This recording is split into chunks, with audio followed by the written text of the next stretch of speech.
Hello everyone, welcome back to my YouTube channel. I am Tiki Sai, I am Mansi Verma, and in this video we are going to read out the chapter The New Dress. It has been written by Virginia Woolf. तो आज की इस video में हम हमारा जो chapter read करेंगे वो है द न्यू ड्रेस. इसे वर्जीनिया वुल्फ ने लिखा है और ये आपकी क्लास 12th की बुक्स इंग्लिश युवक भारती से लिया गया है. तो चलिए चैप्टर को रीड करना शुरू करते हैं. ऊपर यहाँ वर्जीनिया वुल्फ का जो है इंट्रो दिया गया है, तो पहले हम वर्जीनिया वुल्फ का इंट्रो देख लेते हैं, उसके बाद जो है हम आगे इस चैप्टर को रीड करेंगे. तो चलिए देखते हैं. Virginia Woolf 1882. इसमें एक चीज़ और बता देती हूँ साथ के साथ, ये जो है इसमें कितने सारे कैरेक्टर्स के बारे में बात की गई है. जो इसकी मेन एक्ट्रेस है वो है मिसिस मॉबेल, जिसके बारे में जो है इस पूरे चैप्टर में बात की गई है. वो एक मिडिल एज वूमेन है, मतलब 40 साल की है, उसके 2 बच्चे हैं, लेकिन वो बहुत ज़्यादा इनसिक्योर वूमेन है और बहुत इतनी ज़्यादा नेगेटिव औरत है वो. आगे मैं आपको उसकी फ़ोटो दिखा देती हूँ, यही है मिसिस मॉबेल. वो बहुत ज़्यादा नेगेटिव है, नेगेटिव थिंकर है, हर चीज़ के बारे में सिर्फ नेगेटिव सोचती है. अपनी इस येलो ड्रेस के बारे में तो वो बहुत ही बुरा बोलती है, और यही वो येलो ड्रेस है जिससे वो बहुत नफरत करने लगती है. और इस ड्रेस की वजह से इस पूरे के पूरे चैप्टर में वो सिर्फ और सिर्फ खुद को बुरा बोलती है. उसके बाद इसमें जो सेकंड कैरेक्टर है वो है मिसिस क्लैरिजा डैलोवे. मिसिस क्लैरिजा डैलोवे कौन है? वो एक पार्टी ऑर्गेनाइज करती है, जिस पार्टी में मॉबेल जो है वो जाने वाली होती है. और है मिसिस बार्नेट, जो कि क्लैरिजा डैलोवे है उनकी नौकरानी है. फिर एक है रोज शॉ भी जो है वो पार्टी में एक मेहमान है, वो पार्टी में आई है. उसके अलावा जो है रॉबर्ट हाइडन आया, वो बहुत हम्बल इंसान है, वो भी पार्टी में एक गेस्ट है. चार्ल्स बट, वो भी पार्टी में एक गेस्ट है, चार्ल्स बट भी, लेकिन वो बहुत ज़्यादा घमंडी है. और लास्ट में मिसिस होलमैन, जो बहुत ज़्यादा बातूनी है और इतनी बातें करती है कि किसी को भी पका देती है. अब आपको सब कैरेक्टर्स के बारे में भी पता चल गया है, तो हम जब चैप्टर रीड करेंगे तो हमारे को ईजी होगा अंडरस्टैंड करना. Virginia Woolf 1882 to 1941 London. Virginia Woolf का जो है 1882 में जन्म हुआ था और 1941 में लंदन में उनकी जो है डेथ हुई थी. Was an English novelist and essayist. वो एक इंग्लिश मतलब एक अंग्रेजी उपन्यासकार और निबंधकार थी. एसेइस्ट का मतलब होता है निबंधकार. She is considered a modernist writer of the 20th century and pioneer of the stream of consciousness as a narrative device. वो क्या है?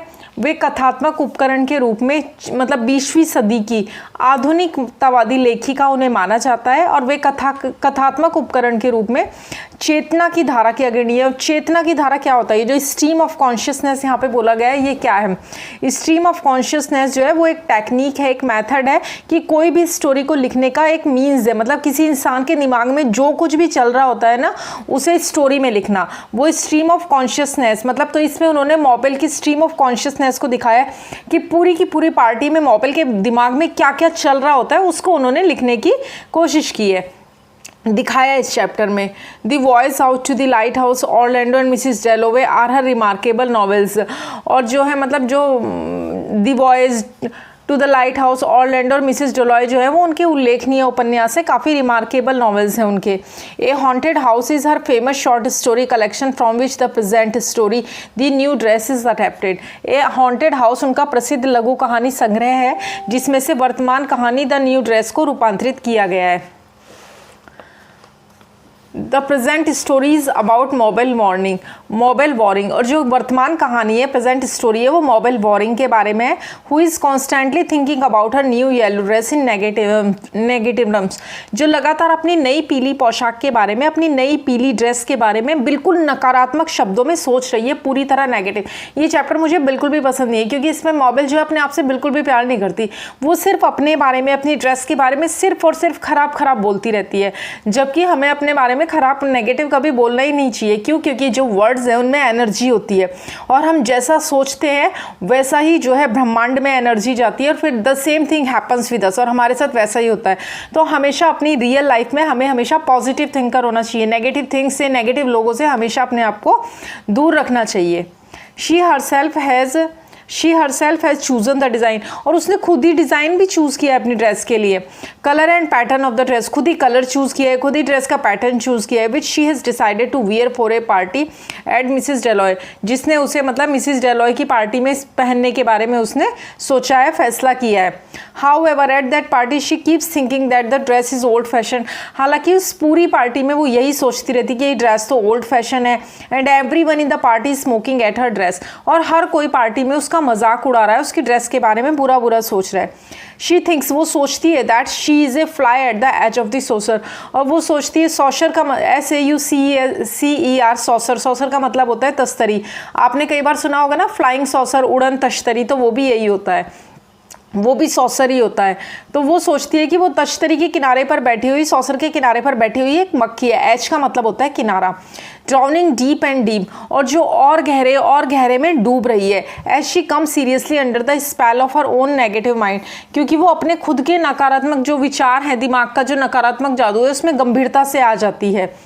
And in a depression leaves the party, और डिप्रेशन में पार्टी को छोड़ देती है। To show Mabel suppressed desires, unfulfilled ambitions and meagre financial conditions of her childhood, Virginia Woolf has employed the stream of consciousness technique very effectively. मॉबेल की दमित इच्छाओं, अधूरी महत्वाकांक्षाओं और बचपन की आर्थिक स्थिति को दिखाने के लिए वर्जीनिया वुल्फ ने चेतना की धारा, स्ट्रीम ऑफ कॉन्शियसनेस को बहुत ही प्रभावित ढंग से एम्प्लॉय किया है, यहाँ पे उनसे नियोजित किया है। किसने? वर्जीनिया वुल्फ ने। तो ये था इंट्रो वर्जीनिया वुल्फ का। तो चलिए अब हम शुरू करते हैं हमारे चैप्टर को, और पाठकों को ये मतलब आप रीडर्स को ये पता चलेगा कि ये जो मॉबेल है ये कैसा कैसा अपने बारे में सोचती है, मतलब मॉबेल के विचारों से हमें अवगत कराया जाएगा।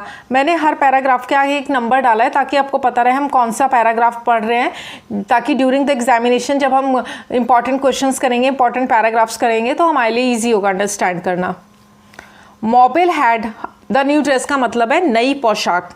Mobile had her first serious suspicion that something was wrong as she took her clock off and Mrs. Barnett, while handing her the mirror and touching the brushes and thus drawing her attention perhaps rather markedly to all the appliances for tidying and improving hair, complexion, clothes which existed on the dressing table, confirmed the suspicion.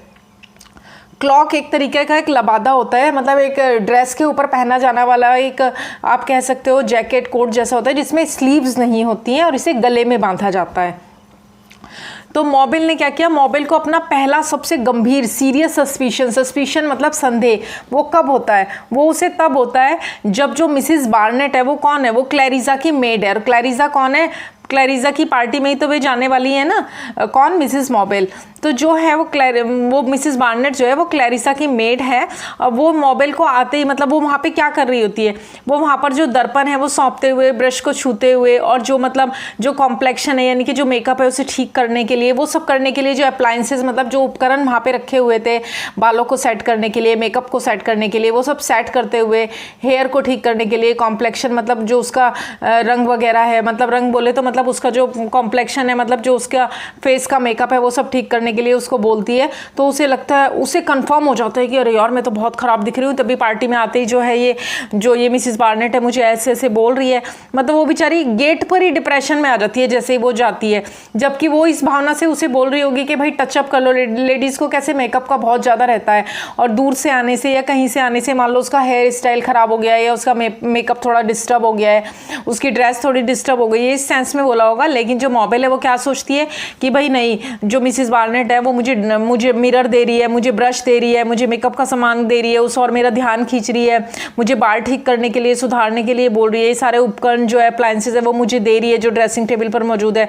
मतलब वो समझती है कि वो ये कहना चाह रही है कि भाई मैं बिल्कुल सही नहीं थी, कुछ ना कुछ तो जैसे गड़बड़ थी।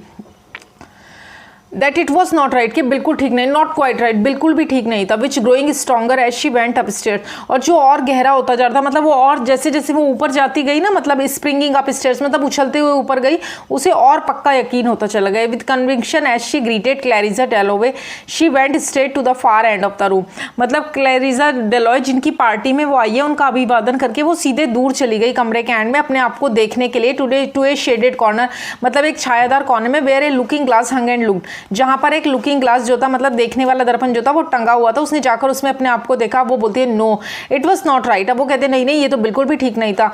Eight was the misery which she always tried to hide the profound dissatisfaction. Dissatisfaction का मतलब होता है असंतोष, प्रोफाउंड का मतलब होता है डीप और इंटेंस, मतलब जो बहुत अधिक गहरा हो। The sense she had ever since she was a child of being inferior to other people। inferior का मतलब होता है हीन भावना का शिकार दूसरे लोगों से। set upon her remorselessly with an intensity which she could not beat off as she would when she woke at night home। मतलब अब क्या होता है, अब वो बेचारी मतलब एक बार वो दुख जिसे वो हमेशा छिपाने की, हाइड करने की कोशिश करती थी, वो बहुत ज़्यादा प्रोफाउंड का मतलब होता है गहरा। डिससेटिस्फैक्शन मतलब असंतोष जो था वो, और वो गहरा असंतोष उसमें कब से था, जब वो एक छोटी बच्ची थी और वो उसमें बहुत ज़्यादा इन्फीरियरिटी कॉम्प्लेक्स भी था, मतलब वो अन्य लोगों से अपने आप को हीन समझती थी। उस पर लगातार पछतावे के साथ एकदम बहुत तेज़ी से उसके अंदर फिक्स किया गया था कि कब से, जब वो एक छोटी बच्ची थी और वो क्या समझती थी, वो समझती थी मैं तो दूसरों के जैसी नहीं हूँ। और उसी सन वो उदासी जिसे वो हमेशा छुपाने की कोशिश करती थी, वो गहरा असंतोष, वो हीन भावना जो बचपन से उसके अंदर घुसी हुई थी, उस पर भयंकर निर्दयता से आ जाती है और इतनी प्रचंडता से आ पड़ी कि वो उसे दूर ही नहीं कर पाई, वो उसे हरा ही नहीं पाई और वो बेचारी बहुत ज़्यादा दुखी हो जाती है। उसे लगता है अरे नहीं मैं तो बहुत ख़राब दिख रही हूँ, मेरे से ज़्यादा ख़राब तो कोई भी नहीं दिख रहा है। आगे देखते हैं। She woke at night home by reading Borrow और Scott for oh these men oh these women all were thinking what is Mabel wearing, what a fright she looks, what a hideous new dress, their eyelids flickering as they came up and then their lids shutting rather tight। और बचपन में जब वो रात को बोरो या Scott पढ़ते हुए वो जाग जाती थी तो उस बेचारी को कितनी ज़्यादा नेगेटिव थी देखो। तो उसे लगता था कि जो बुक है ना बोरो या स्कॉट जो वो पढ़ती थी और पढ़कर सोती थी और फिर जाग जाती थी, तो उसे लगता था कि उस बुक में जो कैरेक्टर्स हैं ना, बुक के अंदर जो कैरेक्टर्स हैं वो मतलब वो मर्द और औरतें वो उसे चिढ़ा रहे हैं कि देखो देखो मोबाइल ने कितनी गंदी ड्रेस पहनी है, मोबाइल कितनी ख़राब दिख रही है, मोबाइल बहुत गंदी दिख रही है, वो बहुत डरावनी लग रही है, उसकी नई पोशाक कितनी भयानक है। और उनकी जो मतलब इस लेवल तक उसकी नेगेटिव ओवर थिंकिंग चली गई है कि उसे लग रहा है जो बुक में जो कैरेक्टर है वो भी निकल रहे हैं बुक में से। अरे भाई बुक में जो कैरेक्टर है, अभी मैंने आपको जो मोबाइल की ये फोटो दिखाई है, ये मोबाइल बुक में से निकल के चिल्ला के थोड़ी ना आपको बोल रही है। ये मोबाइल जो है जिसकी फोटो मैंने आपको दिखाई थी, ये थोड़ी ना यहाँ पे आपको रोती हुई दिख रही है, चिल्ला के बोल रही है। लेकिन उसको जो कैरेक्टर्स ऐसे दिखते थे ना, उसको रात में ऐसे फीलिंग आती थी जब वो जाग जाती थी बोरो या स्कॉट पढ़ते हुए कि भाई नहीं ये कैरेक्टर तो बुक में से निकल रहे हैं, ये मुझे चिढ़ा रहे हैं कि देखो देखो मोबाइल की ड्रेस कितनी खराब है, मोबाइल बहुत गंदी दिख रही है। इतनी ज़्यादा ओवर थिंकिंग जो है वो करती थी कि मोबाइल तो है बहुत ज़्यादा ख़राब दिख रही है, मोबाइल की ड्रेस भी बहुत ज़्यादा ख़राब है। तो ये सब थॉट जो है वो उसके माइंड में चल रहे होते हैं और उसे क्या लगता है कि वो आंखें बंद कर रहे हैं, their eyelids flickering as they came up and their lids shutting rather tight. और वो देखती है, वो सोचती है कि उसकी वे जो है अपनी आंखें बंद कर रहे हैं, कभी खोल रहे हैं, उसे अच्छे से देख नहीं पा रहे हैं, उसे चिढ़ा रहे हैं। ये सब उसके खुद के थॉट हैं, मतलब मोबाइल ये सब खुद सोच रही है, उसकी नेगेटिव थिंकिंग है, ये ओवर थिंकिंग है उसकी। ऐसा कोई उसे आके बोल नहीं रहा है, बुक के कैरेक्टर निकल के बोल नहीं रहे हैं मोबाइल को कि भाई Mabel you are looking so dirty, you are looking so bad, your dress is so bad, कि मोबाइल तुम इतनी खराब दिख रही हो, तुम्हारी ड्रेस इतनी खराब दिख रही है। नहीं नहीं ऐसा उसे कोई नहीं बोल रहा है, ये उसकी अपनी हीन भावना थी। आगे देखते हैं, ये पेज एंड हो गया है। Whole of the room where for ever so many hours, मतलब ये उसकी खुद हर मीन, यहाँ पे देखिए लास्ट के बजे, it was her own appalling in adequacy, ये उसकी अपनी हीन भावना थी, उसकी कायरता थी। हर कोवार्डिस का मतलब होता है कायरता, उसकी खुद की कायरता थी। हर मीन उसकी खुद की शुद्रता थी। Water sprinkled blood that depressed her, और उसकी खुद का ही डिप्रेशन का कारण थी। मतलब ये सारी चीज़ें उसकी खुद की हीन भावना, उसकी कायरता, उसकी मन की शुद्रता, ये खुद ही सारी हीन भावना चीज़ें मिलकर क्या कर रही थी, उसके डिप्रेशन का यही सब कारण थी। And at once the whole of the room wherefore ever so many hours she had planned with the little dressmaker how it was to go seemed sordid, repulsive, and her own drawing room so shabby, and herself going out puffed up with vanity as she touched the letters on the hall table and said how dull to show off. All this now seemed unutterably silly, paltry and provincial। मतलब इतना सब होने के बाद अब क्या होता है, मतलब अभी तक तो मोबाइल बेचारी मतलब घर पे ड्रेस तैयार करती है, अब उसे क्या लगता है देखो थोड़ी सी देर में ही उसके साथ क्या क्या होता है। मतलब जहाँ वो जो एक कमरा था ना, वो एकदम से पूरे से कमरे में जहाँ उसने घंटों के लिए, मतलब उसने एक छोटे से दर्जी के साथ, और उसकी दर्जी का नाम क्या है, उसकी एक टेलर भी थी जिसके साथ वो ड्रेस अपनी तैयार करती है, वो टेलर के उनका नाम है मिस मिलान। तो मिस मिलान के साथ जो है उसने अपनी ड्रेस तैयार की थी। तो अब उसके साथ क्या होता है, पहले तो वो सोच लेती कि भाई आंखें फाड़ फाड़ कर वो लोग उसे देख रहे हैं कि भाई मैं बहुत खराब दिख रही हूँ।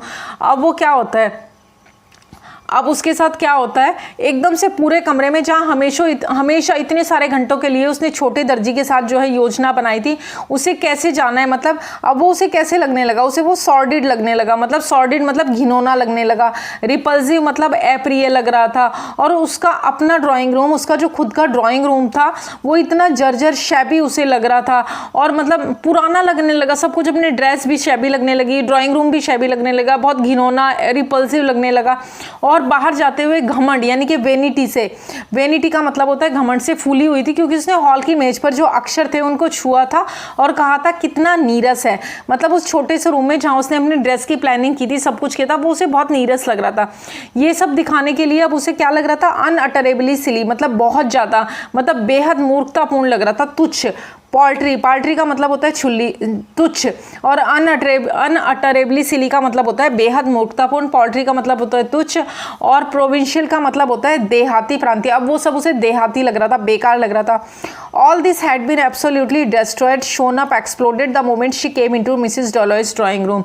ये सब बिल्कुल नष्ट हो गया था, बेकार हो गया था, खराब हो गया था, जैसे ठीक उसी क्षण जब वो मिसेस डॉलॉय के ड्राइंग रूम में आई थी। मतलब वो जो कुछ दिखाना चाह रही थी वो बिल्कुल नष्ट हो गया था उस समय जब उसने श्रीमती डॉलॉय को ड्राइंग रूम में प्रवेश किया था, और उसकी जो महत्वाकांक्षाएं थी वो सब धाराशायी हो गई थी। मतलब वो कितने सपने सजा के आई थी जब उसने वो ड्रेस तैयार की थी कि ये मेरी ड्रेस पहनूंगी तो मैं ऐसी दिखूंगी, मैं वैसी दिखूंगी। लेकिन अब क्या हुआ, अब उसे लग रहा है भाई मेरे से खराब तो इस पार्टी में कोई नहीं लग रहा है, मैं बहुत गंदी लग रही हूँ, मैंने ऐसा डिसीजन क्यों लिया, वो सब अब याद करती है। What she had thought that evening when sitting over the teacups, Mrs. Daloy's invitation came was that of course she could not be fashionable. मतलब उस शाम जब चाय के प्याले के ऊपर, मतलब जैसे सब लोग चाय पीते हैं ना बैठ के, वैसे ही चाय के प्याले के ऊपर बैठी श्रीमती डॉलॉय का जो है निमंत्रण आया था, इनविटेशन उसके पास आया था। तो उसने जो सोचा था वो ये था कि बेशक वो फैशन परस्त नहीं हो सकती है, it was absurd to pretend it even, और इसका दिखावा करना भी मतलब एब्सर्ड था, मतलब बेतुका था। फैशन का मतलब क्या है, fashion meant cut, meant style, meant 30 guineas at least. उसके लिए फैशन का मतलब था कट, स्टाइल, और कम से कम 30 गिनीज का मतलब खर्चा था। But why not B original, तो वो सोचते कि ओरिजिनल क्यों नहीं, भाई ओरिजिनल क्यों नहीं लग सकते, किसी भी तरह हम जैसे हैं वैसे क्यों नहीं, why not be herself anyhow, किसी भी तरह मतलब हम जैसे हैं वैसे क्यों नहीं। एंड गेटिंग अप, और उठकर she had taken that old fashion book of her mother's, a Paris fashion book of the time of the empire, and had thought how much prettier, more dignified, and even more womanly they were then, and so said herself, oh it was foolish trying to be like them, clubbing herself in fact upon being modest and old fashioned and very charming, giving herself up, no doubt about it, to an orgy of self love which deserved to be chastised, and no reached herself out like this. अब देखो, चेस्टिसाइड का मतलब होता है दंड देना, चेस्टिसाइड लिखा है ना, CHASTISED, चेस्टिसाइड का मतलब होता है खुद को दंड देना, सजा देना। रिज्ड का मतलब होता है धांधली, मतलब पतली रस्सियों से अव्यवस्थित सा नहीं होता। ऑर्गी ऑफ सेल्फ लव का मतलब होता है खुद से लव का सेलिब्रेशन करना। अब इस पैराग्राफ में वो पहले तो वो बोलती है भाई खुद ही क्यों नहीं लग सकते, ओरिजिनल क्यों नहीं, फिर उठकर उसने अपनी माँ की जो पुरानी फैशन वीक की जो बुक थी, जो उसकी माँ के ज़माने की थी, किसी एम्पायर के साम्राज्य के समय की थी, वो पेरिस फैशन वीक की किताब ली थी और सोचा था कि वो कितनी सुंदर थी, कितनी अधिक प्रतिष्ठित थी उस समय में, और बहुत ज़्यादा वुमेनली थी, मतलब औरत दिखती थी, मतलब बहुत ज़्यादा। और इस तरह उसने खुद को सेट किया। ये अब उसे याद आ रहा है कि अरे ये तो कितनी बड़ी बेवकूफ़ी थी, मतलब ये ऐसा सोचना, उनके जैसा बनने की कोशिश करना, वास्तव में खुद को विनम्र और पुराने ज़माने के जैसा बनाने के लिए और बहुत ही आकर्षक होने के लिए, मतलब खुद को छोड़ देना, मतलब किसी के जैसा दिखने के लिए। अब उसे खराब लग रहा है। वो कह रही इसमें कोई डाउट नहीं है, मतलब आत्म प्रेम के लिए, खुद से प्रेम करने के लिए उसे जो अब सजा मिल रही है ना वो ठीक ही है उसके लिए, और इस तरह वो बेचारी ऐसा सोच के खुद को जो है बाहर निकालती है। But she dare not look in the glass, लेकिन वो शीशे में देखने की उसने हिम्मत नहीं की। She could not face the whole horror, वो इस पूरे डरावनेपन का सामना ही नहीं कर सकती थी। The pale yellow idiotically old fashion silk dress with its long skirt and its high sleeves and its waist and all the things that looked so charming in the fashion book but not on her। वो कह रही है कि ये पीली पीली मूर्खतापूर्ण पुराने ज़माने की रेशमी पोशाक जिसमें इतनी लंबी स्कर्ट है, उसकी ऊंची ऊंची फ्लफी फ्लफी बाएँ हैं और उसकी कमर भी सभी चीज़ें थी। वो कह रही है कि भाई ये फैशन की किताब में तो इतनी सुंदर लग रही थी, लेकिन अब उसे वो जो है बिल्कुल भी आकर्षक नहीं दिख रही थी, बिल्कुल भी सुंदर नहीं दिख रही थी उस पर, और वो मतलब अब बहुत ख़राब महसूस कर रही थी। Not among all these ordinary people, वो ना तो उसके ऊपर अच्छी लग रही थी और ना ही अमंग का मतलब बहुत सारे लोगों के बीच में उसके ऊपर अच्छी नहीं दिख रही थी, उन सामान्य लोगों के बीच में। She felt like a dressmaker's dummy standing there, और उसे ऐसा लगा कि वो एक ड्रेस बनाने वाले की डमी है for young people to stick pins into it, और मतलब जो यंग पीपल है वो उसमें पिन चिपका सकते हैं, मतलब उसके ऊपर कोई भी टॉन्ट मार सकते हैं। यहाँ पर पिन चिपकाना किस सेंस में लगा है, मतलब उसके ऊपर कोई भी टॉन्ट मार सकते हैं, कमेंट मार सकते हैं। But my dear it's perfectly charming, Rose Shaw said looking her up and down with that little satirical pucker of the lips which she expected. लेकिन रोज शॉ जो है वो उससे कहती है, जो बहुत ही सर से लेके पाँव तक पूरी फैशन परस्त होके आई है ना रोज शॉ, वो उसे कहती है सैटायरिकल का मतलब होता है कमेंट वाले अंदाज में, मतलब कमेंट मार के, पकर ऑफ द लिप्स मतलब अपने होठ को मोड़ते हुए। लेकिन रोज शॉ से कहती है लेकिन प्रिय ये तो बहुत आकर्षक है। रोज शॉ ने उससे कहा उस अपने होठ को मतलब व्यंग्यात्मक रूप से मोड़ते हुए, जिसकी और रोज उसको तो मोबाइल को तो उम्मीद ही थी कि भाई ये ऐसा ही बोलेगी। Rose herself being dressed in the height of the fashion, और रोज जो थी वो खुद तो एकदम फैशन की ऊंचाई में तैयार होके आई थी, precisely like everybody else always, हमेशा बिल्कुल हर किसी की तरह हमेशा, मतलब रोज शॉ हमेशा फैशन में रहती थी। उसने बहुत अच्छी महंगी बढ़िया वाली ड्रेस पहनी होगी तभी तो वो मोबाइल को, लेकिन वो कमेंट वाले वे में, मतलब एक ताना मारने वाले अंदाज में मोबाइल को बोलती है कि नहीं नहीं ये तो बहुत सुंदर लग रही है। Paragraph number 5, we are all like flies trying to crawl over the edge of the saucer. Mabel thought, अब मोबाइल क्या सोचती है, मोबाइल सोचती है कि हम सभी मक्खियों की तरह है जो तश्तरी के किनारे पर रेंगने की कोशिश कर रहे हैं। यहाँ पर वो कहना क्या चाह रही है, मतलब वो ये कहना चाह रही है कि इस पार्टी में, मतलब वो अपनी तुलना एक मक्खी से करती है इस पैराग्राफ में, मतलब सब, मतलब पार्टी में जितने भी लोग आए ना, मतलब और उस पार्टी की तुलना जो है वो सॉसर से करती है, और वो कहती है कि मतलब सब पार्टी में एक दूसरा से अच्छा दिखने की ट्राई कर रहे हैं, इसलिए वो क्या करती है अपनी तुलना भी एक मक्खी से करती है और बाकी पार्टी में जितने लोग हैं उनकी तुलना भी मक्खी से करती है, और पार्टी की तुलना जो है वो सॉसर से, तस्तरी से करती है। अब वो कहती है ट्राइंग टू क्रॉल, मतलब क्रॉल का मतलब होता है रेंगना। वो कह रही है कि हम सभी मक्खियों की तरह हैं जो तश्तरी के किनारे पर रेंगने की जो है कोशिश कर रहे हैं। और वो क्या करती है, repeated the phrase as if were crossing herself, और इस वाक्य को दोहराती है, मतलब जैसे डिप्रेशन से बाहर आने की कोशिश कर रही है, बार बार दोहरा रही है। As if she were trying to find some spell to annul this pain, annul का मतलब होता है खत्म करना, जैसे कि वो इस दर्द को खत्म करने के लिए कोई जादू खोजने की कोशिश कर रही थी। टू मेक दिस एगोनी एंड्यूरेबल, मतलब कि वो इसे इस पीड़ा को सहने, एंड्यूरेबल का मतलब होता है सहन करना, एगोनी का मतलब होता है पीड़ा, मतलब इस पीड़ा को सहने योग्य बनाने के लिए। Tags of Shakespeare lines from books she had read ages ago suddenly came to her when she was in agony and she repeated them over and over again. Flies trying to crawl, मतलब Shakespeare के tag उन किताबों की पंक्तियाँ जो उसने बहुत युगों पहले पढ़ी थी, मतलब काफ़ी टाइम पहले पढ़ी थी, अचानक उसके पास आ गई जब वो बहुत ज़्यादा दुखी थी, मतलब उसको रिकॉल हो गए, वो उन्हें बार बार दोहराती है। मक्खियाँ रेंगने की कोशिश कर रही है, flying tries to crawl, flying tries to crawl, मतलब वो बार बार कह रही है कि फ्लाइज ट्राइंग टू क्रॉल, मतलब मक्खियाँ जो है वो रेंगने की कोशिश कर रही है। यानी कि उसका कहने का क्या मतलब है कि सभी अपने आप को पार्टी में एक से बढ़ के एक दिखाने की जो है वो कोशिश कर रहे हैं। Page number 46, she repeated, paragraph number 6, she repeated if she could say that over often enough and make her self see the flies. अब वो कह रही है, मतलब वो जो कह रही है, अब वो कह रही है कि मतलब उसने दोहराया कि अगर वो बार बार ऐसा कह पाती और खुद को मक्खियों को दिखा पाती, she would become numb chill frozen डम, तो वो क्या होगा, वो सुन्न सर्द जमी हुई और गूंगी हो जाती। डम्ब का मतलब होता है गूंगा, फ्रोजन का मतलब जमा हुआ, चिल का मतलब होता है बहुत सर्द ठंडी, और नम्ब का मतलब होता है सुन। Now she could see flies crawling slowly out of a saucer of milk with their wings stuck together। अब वो क्या देखती है कि सारी मक्खियाँ जो है वो प्लेट में से, सॉसर में से बाहर निकल के आ रही है और उनके जो पंख है वो आपस में चिपट गए हैं एंड अटक गए हैं। and she stayed standing in front of the looking glass listening to Rose Shaw to make herself see Rose Shaw and all the other people there as flies trying to hoist themselves out of something or into something. Miagre insignificant toiling flies.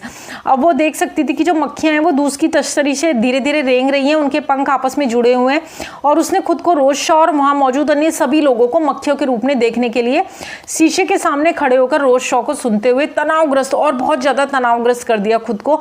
मतलब किसी चीज़ से बाहर निकालने की कोशिश कर रही थी, या फिर आप कह सकते हो कि किसी तुच्छ और महत्वहीन चीज़ में वो मेहनत कश मक्खियों को, लेकिन वो उन्हें ऐसे नहीं देख रही थी, दूसरे लोगों को नहीं। आप सोचो वो कि अभी फिर देखो वो कितना बड़ी गड़बड़ करेगी, but she could not see them like that. लेकिन वो उनको वैसे नहीं देख रही है, मतलब वो अपने आप को तो देखो मक्खी समझेगी, लेकिन बट शी सा हरसेल्फ लाइक दैट, लेकिन खुद को तो वो मक्खी देख रही है। शी वॉज ए फ्लाई, कि वो एक मक्खी थी, बट दी अदर्स वर्ड, लेकिन दूसरे को मतलब वो मक्खी से तुलना कर रही है, लेकिन मक्खी में भी वो अपने आप को तो सबसे घटिया वाली मक्खी समझ रही है। लेकिन बाकी रोज शॉ को, जो और लोग पार्टी में थे, उनको वो बढ़िया बड़ी वाली मक्खियां समझ रही है, जैसे कि ड्रैगन फ्लाई, बटरफ्लाई, जो सुंदर सुंदर मतलब कीड़े मकोड़े हैं, उनसे उनकी तुलना करिए और अपनी सड़े हुए से। When dragon flies, butterflies, beautiful insect dancing, मतलब उसको क्या लगता है जो ड्रैगन फ्लाई है, तितलियाँ है, सुंदर कीड़े हैं, वो डांस कर रहे हैं, फ्लटरिंग कर रहे हैं, फड़फड़ा रहे हैं, स्किमिंग कर रहे हैं, तैरते हुए उसे दिख रहे हैं। मतलब वो सब उसे नाचते गाते फड़फड़ाते तैरते हुए दिख रहे हैं, और अपने आप को वो कैसा पाएगी। While she alone dragged herself out of the saucer, envy and despite the most detestable of the vices were her chief thoughts. Envy का मतलब होता है ईर्ष्या और स्पाइट का मतलब होता है द्वेष। मतलब जबकि उसने अकेले ही खुद को तश्तरी से बाहर खींच लिया, मतलब सब मक्खियों के बीच में उसने अपने आप को नहीं पाया। कोई कह रही है ये तो बड़ी बढ़िया वाली मक्खियाँ हैं, ड्रैगन फ्लाई हैं, तितलियाँ हैं, सुंदर कीड़े हैं जो नाच रहे हैं, फड़फड़ा, और मैं ही एक मक्खी हूँ। ईर्ष्या और द्वेष उसके सबसे ज़्यादा घृणित दुर्गुण थे, और यही उसके मुख्य फॉल्ट्स थे, मुख्य दोष थे। अब आगे चलते हैं। अब देखो, I feel like some dowdy decrepit horribly dingy old fly, और वो अपनी तुलना किससे कर रही है, एक बेहद जर्जर दकियानुसी बुड्ढी मक्खी से कर रही है वो अपनी तुलना। मतलब अपनी कितनी खराब, कितनी घटिया सोच है उसकी अपने बारे में मॉबेल की, कि वो अपनी तुलना एक बूढ़ी दकियानुसी, देखो डाउडी का मतलब होता है दकियानुसी, और डिक्रिपिट का मतलब होता है जर्जर, और हॉरिबली डिंगी ओल्ड का मतलब होता है बुरी तरह से कमजोर बूढ़ी मक्खी। हॉरिबली डिंगी मतलब जो मतलब बुरी तरह से बूढ़ी मक्खी है, उसने ये सब अपने लिए कहा। और ये सब जब वो बोल रही थी, she said making Robert Haydon stop just to hear her say that, just to reassure herself by furbishing up a poor weak kneed phrase, and so showing how detached she was, how witty, that she did not feel in the least out of anything। और मतलब देखो, week need का मतलब होता है कमजोर इच्छा शक्ति, संकल्प की कमी। फर्बिशिंग अप का मतलब होता है, देखिए यहाँ पे जो वर्ड दिया है ना, फर्बिशिंग अप का मतलब होता है सज्जित करना, मरम्मत करना, सजाना। अब क्या होता है, वहाँ पर रॉबर्ट हैडन जा रहा था, अब वो जब ये बोल रही थी तो रॉबर्ट हैडन क्या है, वो उसको सुन लेता है वाक्य को ठीक करते बोलते हुए। तो वाक्य को ठीक करने के लिए, खुद को आश्वस्त करने के लिए उसको ये दिखाती है रॉबर्ट हैडन को कि मतलब वो तो मजाक, मतलब वो कितनी मजाकिया थी, उसने कभी भी किसी चीज़ से कुछ बुरा महसूस ही नहीं किया। और जाहिर है कि रॉबर्ट हैडन ने भी, and her say that just to reassure herself by furbishing up a poor willing, ये हो गया यहाँ पे। एंड ऑफ कोर्स, और बेशक Robert Haydon answered something quite polite, quite insincere, और बेशक रॉबर्ट हैडन ने कुछ जवाब दिया होगा जो कि काफ़ी विनम्र, काफ़ी निष्ठावान, जिसे उसने तुरंत देखा। विच शी सा थ्रू इंस्टेंटली, जिसे उसने तुरंत देखा। एंड सेट टू हरसेल्फ, और अपने आप से कहा। डायरेक्टली ही went again from some looks lies, और फिर से वो मतलब किताब से उसे याद आ जाता है कि भाई ऐसे उसने जैसे देखा होगा, उसे लगता है नहीं ये तो जो भी बोल के गया है वो लाइस की झूठ, मतलब वो उसे लग रहा है मैं जो सोच रही हूँ वो तो सही है, रॉबर्ट हैडन जो मुझे अच्छा बता रहा है उसे वो कह रहा है नहीं ठीक है, मैं उसे बहुत खराब लग रही हूँ। मतलब वो सबको झूठ समझ रही है जो भी उसकी तारीफ कर रहा है, और सिर्फ अपनी ओवर थिंकिंग की वजह से जो वो सोच रही है उसे ही सच समझ रही है। For a party makes things either much more real और मच लेस रियल, वो कहती है कि पार्टी जो है वो या तो मतलब चीज़ों को बहुत अधिक वास्तविक होती है पार्टी में, या फिर बहुत कम वास्तविक होती हैं। शी थॉट, उसने सोचा, she sign a flash to a bottom of Robert Haydon's heart, और उसने सोचा, उसने रॉबर्ट हैडन के दिल की तह तक देखा। शी सा थ्रू एवरीथिंग, उसने हर चीज़ के नीचे से, मतलब हर चीज़ में से देखा। शी सॉ द ट्रूथ, उसने सच देखने की कोशिश की। दिस वॉज ट्रू, यही सच था। लेकिन उसे सच क्या लग रहा है कि भाई दिस ड्राइंग रूम, ये ड्राइंग रूम सच है, दिस सेल्फ, ये सब कुछ सच है, एंड दी अदर फॉल्स, और बाकी सब झूठ है। मिस मिलान जो उसकी टेलर है, जिसने उसकी येलो ड्रेस सिली है, Miss Milan fitting room was really terribly hot stuffy sordid. वो कहती है कि जो मिसिज मिलान है, अब यहाँ पर उसे जो है अचानक से मिस मिलान की याद आ जाती है, जो उसकी टेलर है उनको वो याद करती है। वो कहती है कि मिस मिलान का जो मतलब वो तो सही है और बाकी सब झूठा है। मिस मिलान का जो छोटा सा वर्क प्लेस था वो बहुत गर्म था, भरा हुआ था, सॉर्डिड था, मतलब घिनौना था। उसमें से ना क्लोथ्स इट स्मेल्ट ऑफ, और इसमें से कपड़ों की एंड कैबेज कुकिंग की और गोभी बनाने की बदबू आ रही थी। एंड येट तो भी miss Milan put the glass in her hand and she looked at herself with the dress on finished an extra ordinary ब्लिश shot through her heart. वो कह रही है कि उनके घर से कपड़े और गोभी पकाने की गंध आ रही थी। फिर भी जब मिस मिलान ने अपने हाथ में कपड़ा रखा और उसने खुद को मतलब खुद उसकी पोशाक बनाई, तो उसको मतलब उसे लगा कि उसके दिल में कितना ज़्यादा असाधारण आनंद से ये सोच के उसका दिल भर गया, क्योंकि उसे लग रहा था कि मिस मिलान जो है वो रियल है। Suffused with light she sprang into existence, मतलब और फिर अचानक से फिर मतलब इतना ही कुछ ही क्षण के लिए सोच पाई, तो उसके दिल को बहुत ज़्यादा असाधारण आनंद मिला। लेकिन वो फिर से प्रकाश से सफ्यूज्ड मतलब भरपूर, वो वापस क्या हुआ, एग्जिस्टेंस में आ गई, अस्तित्व में आ गई। Rid of cares and wrinkles, मतलब चिंता से, परवाह और झुर्रियों से एकदम मुक्त। रिंकल्स मतलब झुर्रियाँ। What she had dreamed of herself, उसने अपने बारे में क्या क्या सोचा था। ए ब्यूटीफुल वुमेन, की वो एक बहुत सुंदर मतलब दिखेगी, जस्ट फॉर ए सेकेंड, कुछ सेकंड के लिए। She had not dared look longer, इससे ज़्यादा देखने की उसने कोशिश ही नहीं की। Miss Milan wanted to know about the length of the skirt, और मिस मिलान जो है वो स्कर्ट की लंबाई के बारे में जानना चाहती थी। There looked at her framed in the scrolloping mahogany, a grey white mysteriously smiling charming girl, the core of herself, the soul of herself, and it was not vanity only, not only self love that made her think it good, tender and true. वहाँ उसे देखा scrolling mahogany में फंसा गए, grey सफ़ेद रहस्यमय ढंग से मुस्कुराती हुई एक आकर्षक लड़की का मूल मतलब स्वयं की आत्मा। और ये केवल घमंड नहीं था, केवल आत्म प्रेम ही नहीं था जिसने उसे अच्छा, कोमल और सच्चा समझा। मिस मिलान ने कहा that the skirt could not well B longer, की स्कर्ट जो है वो और अधिक लंबी नहीं हो सकती है। इफ़ एनीथिंग द स्कर्ट कुछ भी हो सकती है। Said Miss Milan puckering her forehead, उसके सर पर उसके माथे को सहलाते हुए। Considering with all her wits about her must be shorter and she felt, और वो कहती है कि स्कर्ट जो है वो थोड़ी छोटी होनी चाहिए, और उसने महसूस किया अचानक ईमानदारी से। एंड शी फेल्ट, उसने महसूस किया सडनली अचानक, ऑनेस्टली ईमानदारी से, full of love for Miss Milan, और उसने ईमानदारी से मिस मिलान के लिए जो है वो पूरा का पूरा प्यार महसूस किया। Much fonder of Miss Milan than of anyone in the whole world, और अब उसे लगता है कि भाई मिस मिलान जो है वो दुनिया में सबसे अच्छी है, उनसे अच्छा कोई भी नहीं है। मतलब उनकी तुलना वो करती है पूरी दुनिया से, वो उनकी तुलना कर देती है कि मिस मिलान को मतलब लोग क्यों पसंद करते हैं, और वो दया के लिए जो है दया के लिए रो सकते थे। And could have cried for pity, वो दया के लिए रो सकते थे। That she should be crawling on the floor with her mouth full of pin, कि वो जो है पूरे के पूरे फ्लोर पे, मतलब जब वो उसकी ड्रेस बना रही थी फ्लोर पे रेंग रही थी, उसके मुंह में पिनें भरी हुई थी, एंड उसका चेहरा लाल हो गया था। And her eyes bulging that one human being should be doing this for another, और उसकी आंखें लाल हो रही थी कि एक मनुष्य दूसरे के लिए कर रहा है। मतलब कितनी मेहनत करके उसने मॉबल की ड्रेस तैयार की थी, ये सब मॉबल सोच रही है।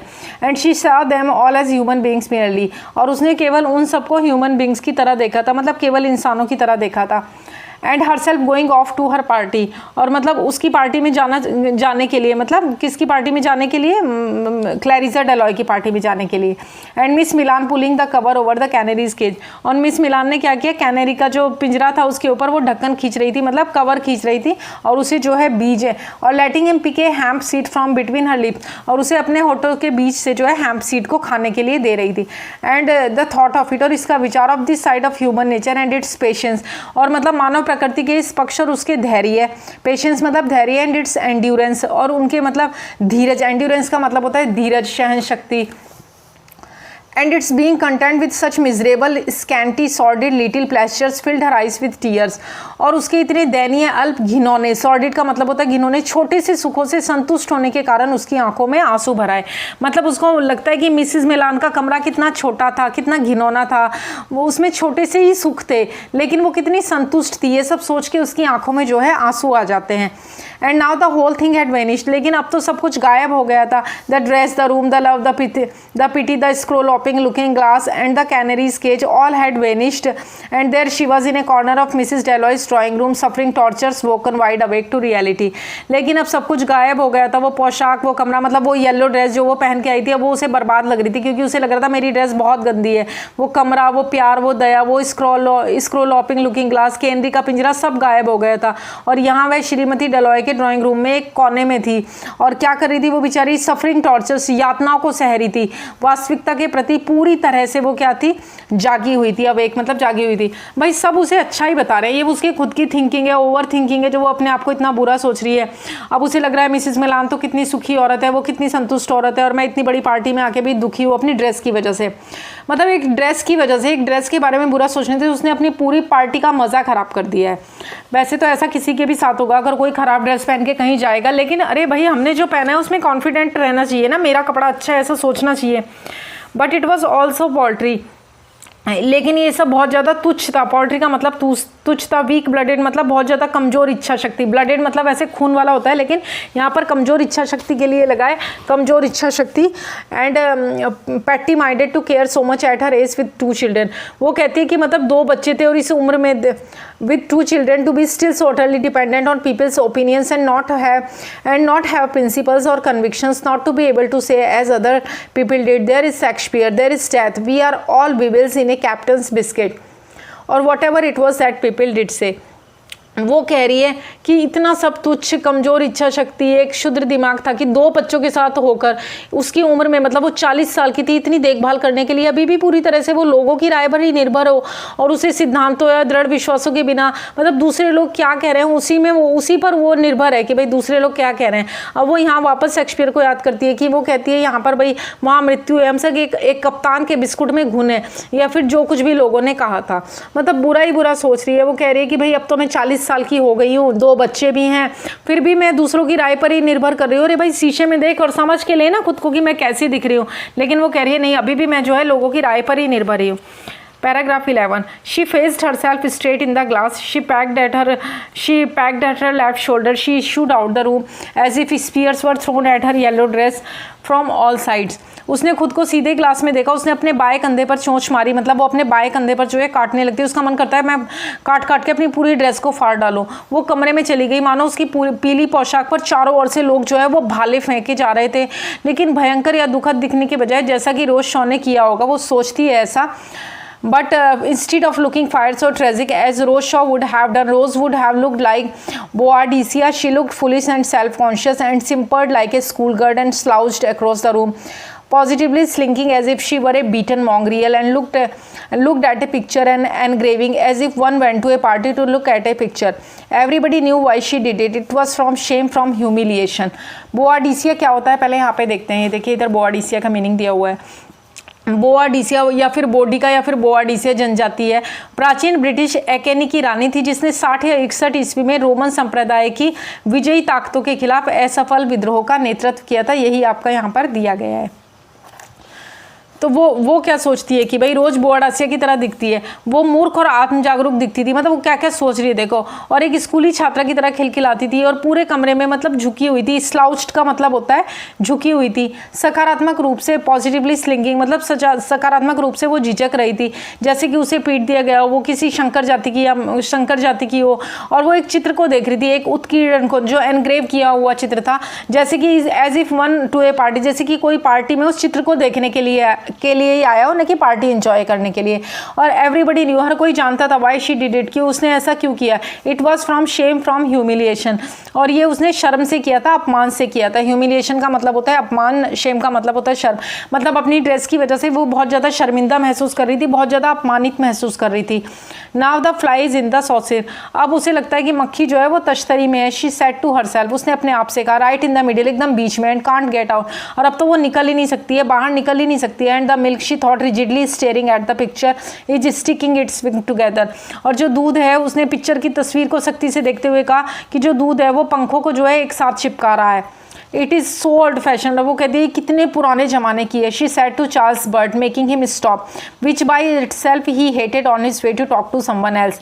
और वो मतलब वो कहती है कि ये कितनी पुरानी है, उसने चार्ल्स बर्ड से कहा उसको रोकते हुए। अब चार्ल्स बर्ड जो है वो बहुत ही घमंडी आदमी है और वो खुद से, और वो विच by itself he hated, और वो किस चीज़ से बहुत नफरत करता था कि जब वो किसी से बात करने जा रहा और कोई उसे बीच में टोके तो वो बहुत नफरत करता था।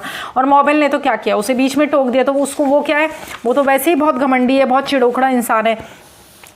शी मिंट और she try to make herself think that she meant. अब वो क्या करती है, वो मतलब अब वो ऐसे दिखाती है बर्ड को कि भाई उसको नहीं, इसका मतलब था कि उसने खुद को सोचने की कोशिश की, उसका मतलब था कि ये तस्वीर थी।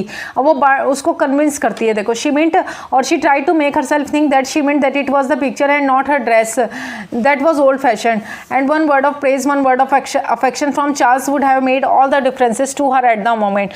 और वो ऐसे दिखाती है, ऐसे सोचने की कोशिश करती है, बर्ड को दिखाती है कि ये तो वो तस्वीर के बारे में कह रही थी, अपने पोशाक के बारे में नहीं कह रही थी, अपनी ड्रेस के बारे में नहीं कह रही थी कि ये बहुत पुराने जमाने की थी, ओल्ड फैशन थी।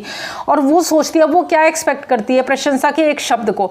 वो सोचती है कि चार्ल्स बर्ड जो है वो अगर उसको अप्रिशिएट कर दे, उसकी बड़ाई कर दे कि अरे सिर्फ इतना भी वो कह दे कि Mabel you are looking charming tonight, कि मॉबेल तुम तो आज बहुत अच्छी लग रही हो, तो उसका सारा दुख दर्द कम हो जाएगा। It would have changed her life, तो ये उसका जीवन ही बदल देगा। अरे भाई अभी तक दो लोगों ने उसे, रोज शॉ ने बोल दिया है, हेडन ने बोल दिया कि अरे मॉबेल तुम अच्छी दिख रही हो, तुम्हारी ड्रेस, लेकिन उनकी बातों पे उसे यकीन नहीं। अब चार्ल्स बर्ड की बातें सुनने के लिए वो वेट करिए। चार्ल्स बर्ड तो इतना घमंडी है। Charles bird said nothing of the kind, लेकिन चार्ल्स बर्ड ने ऐसा कुछ नहीं कहा। ऑफ कोर्स, बेशक ही वॉज मैलिस इटसेल्फ, वो तो खुद ही, मतलब चार्ल्स बर्ड तो खुद ही कैसा था, वो तो द्वेषी था। He always saw through one, वो एक ही नजरिए से देखता था, specially one were feeling particularly mean, paltry और फीबल माइंडेड, और खासतौर से विशेष रूप से तब जब कोई मतलबी हो, तुच्छ हो या फिर कमजोर दिमाग महसूस कर रहा हो। और मॉबेल तो इस समय वैसा ही महसूस कर रही थी, तो उसे बहुत बुरा लग रहा था। अब वो देखो, वो मॉबेल की बड़ाई तो करता नहीं, ऊपर से पूरी पब्लिक के बीच में वो क्या बोलता है, Mabel has got a new dress, की देखो मॉबेल को तो नई ड्रेस मिली है, मॉबेल ने तो नई ड्रेस ली है, वो तो नई ड्रेस पहन के आई है। ही सेड, ऐसा उसने कहा। And the poor fly was absolutely showed into the middle of the shower, और उस बेचारी मक्खी को ऐसा लगा कि जैसे किसी ने उसे बिल्कुल दूध के बीच में धकेल दिया है। मतलब फ्लाई कौन है यहाँ पे, मॉबेल अपने आप को मक्खी बताती है ना, तो फ्लाई मीन्स मॉबेल के लिए यूज किया गया है। Really he would like her to drown, she believed, और मतलब वास्तव में वो लोग चाहेंगे कि वो उसे डूब जाए, उसे ऐसा विश्वास था। He had no heart, no fundamental kindness, only a veneer of friendliness. अब वो अपने मन में कहती है कि कैसा आदमी है, इसको दिल ही नहीं है, इसको दया ही नहीं है, मतलब ये बेकार मतलब ऐसा आदमी है जिसके ना दिल है ना दया है, ये सिर्फ मित्रता का लिबास पहनता है। Miss Milan was much more real, much kinder. अब वो कहती है कि मिस मिलान तो इससे कहीं ज़्यादा वास्तविक थी, कहीं अधिक दयालु थी। If only one could feel that and stick to it always, वो कहती है कि लेकिन अगर कोई इससे हमेशा स्टिक होकर रह सके, हमेशा एक जैसी सोच कर रह सके, वाई, क्यों? She asked herself replying to Charles much too pertly, और वो भी जो है गुस्से में, मतलब चार्ल्स को रिप्लाई देती है, letting him see that she was out of temper और रफल्ड, और ये दिखाती है कि वो कितने गुस्से में थी। रफल्ड, वो ऐसे बोलता है, ऐसे कॉल्ड इट, वो उसे कहते हैं, तो वो कहती है रादर रफल्ड, मतलब अच्छी खासी रफल्ड है मेरी ड्रेस, वो झालर वालर नहीं लगी रहती क्या, उसी को रफल बोलते हैं। He said and went on to laugh at her with some women over there, और वो दूसरी जगह जाके ना, मतलब किसी और लेडीज़ के साथ बातें करने लग जाता है। वाई, मतलब और चिढ़ाता है उसे दूसरों से बातें करके। वाई शी आस्क्ड हरसेल्फ, वो अपने आप से पूछती है क्यों भाई, क्यों? Can't I feel one thing always, क्यों मैं हमेशा एक बात महसूस नहीं कर सकती हूँ? Feel quite sure that miss Milan is right, कि मिस मिलान ही सही थी। मतलब मिस मिलान उसे कहती है ना कि तेरी ड्रेस बहुत अच्छी है, ये तो उसे लगता है कि भाई मैं ये क्यों नहीं सोच सकती, मिस मिलान ही सही थी, इतने सारे लोगों की बातों पर मैं जा रही हूँ। And Charles wrong and stick to it, और चार्ल्स जो है वो गलत है। Feel sure about the canary and pity and love and not be whipped all around a second by coming into a room full of people। और मतलब वो जो चार्ल्स था, कैनरी बर्ड था, दया और प्यार के बारे में निश्चित महसूस करे, एक सेकंड में चारों ओर कोड़ा ने मारे लोगों से भरे कमरे में आकर। It was her odious weak vacillating character again, और ये फिर से उसका घिनौना कमजोर ढुलमुल चरित्र था। वैसिलेटिंग मतलब ढुलमुल चरित्र था। Always giving at the critical moment and not being seriously interested in conchology, etymology, botany, archaeology, cutting up potatoes and watching them fructify their married anise like orchid cereal। अब वो जो थी वो कभी भी उसने क्या किया ना, तो उसने जो कॉन्कोलॉजी होते हैं ना, मतलब शंख विज्ञान का, ना उसने एटमोलॉजी मतलब व्युत्पत्ति विज्ञान का, ना उसने कभी बॉटनी वनस्पति विज्ञान का, ना उसने आर्कियोलॉजी पुरातत्व विज्ञान का कभी इनमें इंटरेस्ट ही नहीं लिया था, कभी वो बाहर ही नहीं निकली थी, उसने इन सब में कभी एक्टिविटीज़ में पार्टिसिपेट ही नहीं किया था, इनको सबको उसने कभी अटैम्प्ट ही नहीं किया था। इन्फीरियरिटी, इस वजह से उसमें क्या हुआ, बहुत ज़्यादा इन्फीरियरिटी कॉम्प्लेक्स आ गया। और वो कहती है कि मुझे भी है ना, cutting up potatoes and watching them fructify, मतलब मैरी डेनिस और वॉयलेट सीरियल की तरह जो है उसे भी आलूओं को फलते फूलते देखना था। मतलब उसने किसी भी एक्टिविटी में ना कभी, मतलब मोबाइल ने कभी कोई एक्टिविटी नहीं की, इसलिए उसका माइंड जो था वो ब्लॉक हो गया है। इन्फीरियरिटी कॉम्प्लेक्सिटी की वजह से वो ओवर थिंकिंग करती है, और इसलिए उसको क्या करना चाहिए, उसको बाहर निकलना चाहिए, चीज़ों को एक्सप्लोर करना चाहिए, जो कि उसने कभी भी नहीं किया। और हर इंसान को बाहर निकलना चाहिए, चीज़ों को जो है वो उसे एक्सप्लोर करना चाहिए। तो चलिए आगे बढ़ते हैं। देन मिसिस हॉलमैन, अब यहाँ से हमारा हाफ चैप्टर ये कंप्लीट हो गया है, हमारे 15 पैराग्राफ से लेके हम पेज नंबर 48 से हम पढ़ रहे हैं। पेज नंबर 48 के 14th पैराग्राफ तक हम कंप्लीट कर चुके हैं, यानी कि यहाँ तक हम पढ़ चुके हैं। अब हम आगे हम दैन मिसिस हॉलमैन से शुरू करते हैं, मतलब यहाँ से मिसिस हॉलमैन की एंट्री होती है चैप्टर के अंदर, तो यहाँ से हम जो है हमारे चैप्टर को रीड करना शुरू करते हैं। Then Mrs. Holman, seeing her standing there, bore down upon her. Of course, a thing like a dress was beneath Mrs. Holman's notice, with her family always stumbling downstairs or having the scarlet fever. आपको पता है Mrs Holman के बारे में मैंने आपको first part में बताया था कि मिसिस हॉलमैन जो है ये वो कैरेक्टर है जिसे बातें करना बेहद पसंद है। वो बहुत ज़्यादा बातें करती है, मतलब चैटर बॉक्स है, वो बातें ही करती जाती है, और वो हर किसी से अपने घर, अपने बच्चे, अपने परिवार और अपनी परेशानियों की बातें जो है वो शेयर करती है। उसे कोई फ़र्क नहीं पड़ता कि जो मेबल है, मतलब ऑफ कोर्स, मतलब देखो, मतलब वो मेबल को खड़ा देखती है। अब देखो, मतलब उसे कोई फ़र्क नहीं पड़ता कि सामने वाला जो व्यक्ति है वो उसकी बातें सुनने में इंटरेस्टेड है भी या नहीं है, या वो बंदा कौन है या वो बंदी कौन है, उसे it doesn't matter to her. इससे मिसिस हॉलमैन को कोई फ़र्क नहीं पड़ता है। अब क्या होता है यहाँ पे, वो जो मिसिस हॉलमैन है, then Mrs Holman seeing her standing there, seeing her किसे, मिसिस हॉलमैन जो है वो मेबल को खड़ा देखकर बोर डाउन अपॉन हर, उसके पास आ जाती हैं, तुरंत उसके पास जाती हैं उसे अकेला खड़ा देखकर। Of course a thing like a dress was beneath Mrs Holman's notice, with her family always stumbling down stairs और having the scarlet fever. Scarlet fever means तेज़ बुखार। अब मिसिस हॉलमैन ने जब उसे खड़ा देखा अकेला और तुरंत उसके पास आ गई, और वो मतलब उसे तो फ़र्क ही नहीं पड़ता कि भाई मेबल ने कैसी ड्रेस पहनी है, क्या पहना है, क्योंकि उसे तो सिर्फ अपनी बातें बतानी है। अब मिसिस हॉलमैन ने अपने घर परिवार और इधर उधर की बातें जो है बताना शुरू किया कि कैसे उसके परिवार में जो है कोई सीढ़ियों से गिर गया है, और कैसे किसी को बहुत तेज बुखार आ गया है, स्कारलेट फीवर मतलब बहुत तेज़ बुखार हो गया है। Could Mabel tell her if Elm Thorpe was ever late for August and September. अब जो मेबल है वो इतनी ज़्यादा ओवर थिंकिंग करती है, मतलब आपको पता ही है कि मेबल तो बहुत ज़्यादा ओवर थिंकिंग करती है। कब से, जब से पार्टी में आई है तब से अपने ड्रेस के बारे में सोचे ही जा रही है। अब एक छोटी सी बात भी मिसिस हॉलमैन को बोलने के लिए वो कितनी ओवर थिंकिंग कर रही है। मतलब वो मन में सोच रही है कि क्या वो एलम थॉर्प जो है वो एक जगह का नाम है, एक प्लेस है, एक टाउन है। मतलब वो सोच रही है कि क्या मैं मिसिस हॉलमैन को बता दूं कि एलम थॉर्प जो है वो एक ऐसी जगह है, वहाँ पर अगस्त और सितंबर के महीने में जो है वहाँ किसी को मतलब जाने नहीं दिया जाता है। मतलब इतना ज़्यादा वो सोच रही है, बेचारी सोच में डूबी है। Oh it was a conversation that bored her unutterably. और आपको पता है जब हम किसी की बातें सुनते सुनते बोर हो जाते हैं तो हम उसकी ओर देखते तो हैं मगर अपनी सोच में डूब जाते हैं। और उसी डूबी हुई सोच में, मतलब उसी, जब वो मेबल कहीं खोई हुई है, देख रही है वो मिसिस हॉलमैन की तरफ लेकिन सुन नहीं रही है उसकी बातें, क्योंकि उनका ध्यान जो है वो कहीं और है। अब मिसिस हॉलमैन की तरफ देख तो रही थी, सोच तो रही थी, मन में कुछ और सोच रही थी। तो वो सोचती है कि यही बात कि मैं मिसिस हॉलमैन को बताऊं कि नहीं, कि जो एलम थॉर्प जो एक टाउन है, जो जगह है, वहाँ अगस्त सितंबर में किसी को जाना जो है वो अलाउ नहीं है, वहाँ पे अलाउ नहीं देते हैं। और इतना बोलने से पहले भी वो इतना सोचती है कि क्या इन्हें ये बात पता होगी, क्या वो ये जानती होंगी। मतलब वो इतनी सी बात करने के लिए भी मिसिस हॉलमैन को मतलब बहुत ज़्यादा ओवर थिंकिंग कर रही है कि कहीं उन्हें पहले से पता तो नहीं होगा, मैं बताऊँ नहीं बताऊँ। It made her furious to be treated like a house agent or a messenger boy to be made use of। और उसकी इतनी सारी कन्वर्सेशन जो थी हॉलमैन की, वो उसे इतना बोर कर रही थी, क्योंकि इस कन्वर्सेशन में सिर्फ मिसिस जो हॉलमैन थी वो बोले जा रही थी, मेबल तो कुछ बोल नहीं रही थी, वो सिर्फ सुन रही थी। और सिर्फ सुनने से उसे ऐसा लगता है कि जैसे वो कोई क्या है, मैसेंजर है। मैसेंजर कौन होता है? मैसेंजर होता है कोई दूत होता है, या फिर वो कोई हाउस एजेंट है। हाउस एजेंट है मतलब जैसे घर का कोई एजेंट नहीं होता जिसको मतलब जो सिर्फ बातें सुनने का काम करता है, उसको कोई कुछ भी आता है और बोल के चला जाता है, उसको वैसी वाली फीलिंग आने लगती है। क्योंकि मिसिस हॉलमैन का कन्वर्सेशन उसे कंप्लीटली पका रहा है, बोर कर रहा है। Not to have value that was. और मतलब उसकी अब मतलब उसकी कोई वैल्यू ही नहीं है, वो मतलब कोई वैल्यू नहीं है, कोई भी आ रहा है और उसे कुछ भी सुना के जा रहा है। while she tried to answer sensibly about the bathroom and the south aspect and the hot water to the tap of the house। मतलब अब क्या करें, मेबल ये एक्सप्रेस भी नहीं कर पा रही थी, वो बेचारी जितना हो सके उसकी फिजूल की बकबक सुन रही थी। जैसे मिसेस हॉलमैन उसे बताती है अपने बाथरूम के इश्यूज़ के बारे में, हॉट वाटर के इश्यूज़ के बारे में कि भाई गर्म पानी में क्या क्या जो भी इशू होंगे उसके बाथरूम में वो। अब ये सुनकर मेबल जो है वो उसे समझदारी से, मतलब सेंसिबली जो है मेबल उसे सेंसिबली समझदारी से जो है रिप्लाई करने की वो है कोशिश भी, मतलब जो है वो कर रही है समझदारी से रिप्लाई करने की उसे मेबल जो है। अब ये सुनकर रिप्लाई तो मेबल कर ही रही है, लेकिन उसको बोरिंग बहुत ज़्यादा हो रही है कि ये सब बातें सुन के कि भाई बाथरूम का इशू है, मेरे घर में हॉट वाटर का इशू है यही।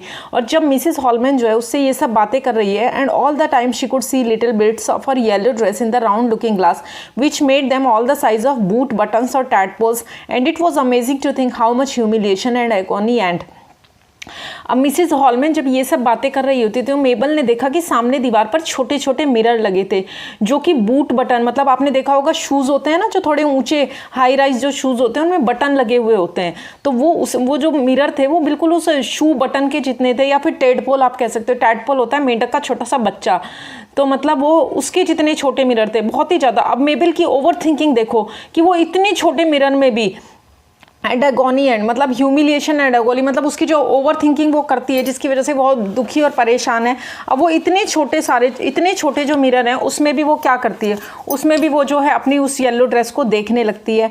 And self loathing and effort of passionate ups and downs of feeling were contained in a thing the size of A 3 penny bit। मतलब वो सिक्के इतने छोटे थे, कितने छोटे थे वो सिक्के, मतलब वो मिरर इतने छोटे थे कि 3 पैसों के सिक्कों की शेप में थे।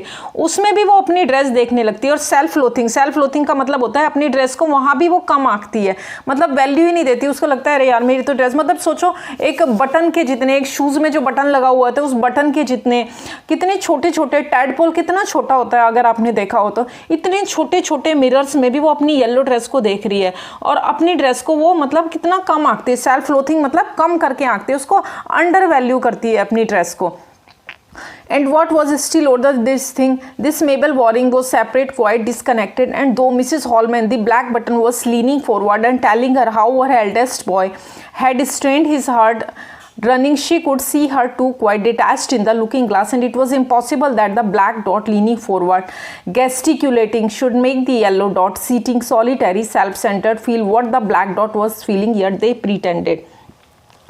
अब यहाँ पर वो क्या है, अब यहाँ पर राइटर ने जो मिसेस हॉलमैन है उनको ब्लैक बटन, मतलब मिसेस हॉलमैन जो है उनको ब्लैक बटन के नाम से निकनेम दिया है उनको, क्योंकि उसने ब्लैक ड्रेस पहनी है, और मेबल को उसने येलो डॉट, क्योंकि उसने येलो कलर की ड्रेस पहनी है, इसलिए ब्लैक डॉट तो उसको बोला गया है कि इसको उसको मिसेस हॉलमैन को, और येलो डॉट जो है ये येलो डॉट यहाँ पर दिया गया है ना, ये येलो डॉट मेबल के लिए उन्होंने निकनेम दिया है क्योंकि मेबल ने जो है वो येलो ड्रेस पहना है, इसलिए राइटर ने जो है उन्हें ब्लैक डॉट और येलो डॉट से रेफर किया है।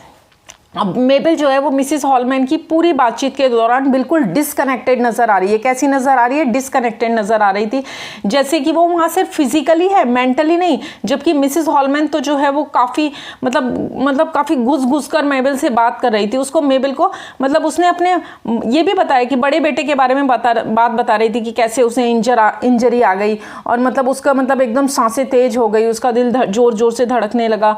अब मिसेस हॉलमैन जो है वो कहती है कि डर से कैसे धड़कनें जो हैं एकदम तेज हो गई थी, उसने उनकी धड़कनों को इतना तेज जो था वो बढ़ा दिया था। मतलब वो ये सब बातें बोले जा रही है, लेकिन मेबल पूरी की पूरी डिस्कनेक्टेड है, मतलब वो बोल रही है लेकिन मेबल वहां पर नहीं है। अब क्या होता है, अब मिसेस जो हॉलमैन है, जो ब्लैक डॉट जिसको राइटर ने रेफर किया है, उसको समझ आ गया था कि इतनी बकबक कर रही हूँ, लेकिन मेबल को तो इंटरेस्ट ही नहीं आ रहा है। मतलब वो अपने मन में सोचती है कि भाई मैं तो इतनी बकबक किए जा रही हूँ, लेकिन मेबल जो है उसको कुछ समझ में नहीं आ रहा है, क्योंकि वो इनडायरेक्टली समझ जाती है कि मेबल जो है वो वहाँ पर प्रेजेंट ही नहीं है, वो कहीं और मतलब मिरर ग्लास में बस देखे जा रही थी। वो छोटे छोटे मिरर ग्लास थे ना जिनमें वो अपनी येलो ड्रेस देखती है, बस वो उन्हीं में देखे जा रही थी।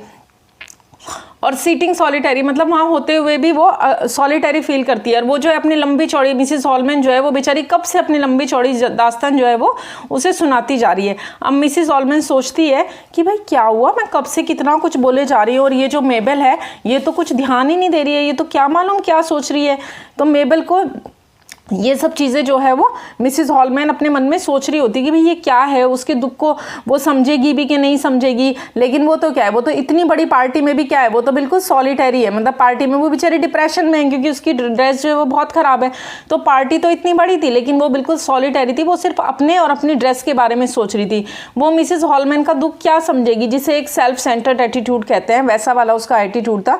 मतलब वो सिर्फ अपने बारे में सोचे जा रही थी, मिसिज हॉलमैन की बातों को फील ही नहीं कर पा रही थी। और यही हर इंसान की फितरत है। देखो कि जब वो अपनी तकलीफ तकलीफ शेयर करता है तो वो चाहता है कि जो सामने वाला बंदा है मेरी बात सुने। लेकिन मेबल यहाँ पर कैसी हो रखी है, सेल्फ सेंटर्ड हो रखी है, सॉलिटरी। मतलब वो अकेली बैठी है, मतलब बैठी तो उसके साथ है लेकिन वो अकेली है, अपनी दुनिया में ही खोई हुई है। और मिसिज हॉलमैन इतनी जो बकबक किए जा रही है वो किस सेंस में किए जा रही है, वो चाहती है कि जो मेबल है वो उसे सिंपैथी दे। लेकिन मिसिज हॉलमैन के इतना बताने के बाद भी मेबल लास्ट में सिर्फ एक कोल्ड सेंटेंस बोलती है और उसको कोई फर्क नहीं पड़ता इतनी सारी बातों को। और वो कोल्ड सेंटेंस वो क्या बोलती है, so impossible to keep boys quiet, that was the kind of thing one said, कि लड़कों को शांत रखना बहुत ही मुश्किल है। बस ये एक छोटा सा सेंटेंस वो बोल देती है। मतलब इतनी सारी बातें वो बोलती है। ये जेस्टिक्यूलेटिंग का मतलब होता है यूजिंग जेस्चर्स, मतलब हाव भाव यूज़ करना। Movement of parts of body, मतलब बॉडी के मूवमेंट के पार्ट्स को, मतलब मूवमेंट करना पार्ट्स ऑफ बॉडी से, जैसे हाथ हिलाना, ये सब करना। स्पेशली हैंड और हेड, मतलब स्पेशली हाथ और सर हिला हिला के, मतलब वो तो हाथ पैर चला चला के, सर हिला हिला के अपनी बातें बता रही थी ना। सो इम्पॉसिबल, मतलब और मेबल ने क्या किया, बस एक सेंटेंस बोल के बात को ख़त्म कर दिया कि लड़कों को शांत करना बहुत ही ज़्यादा मुश्किल है। आगे देखते हैं पैराग्राफ नंबर 17।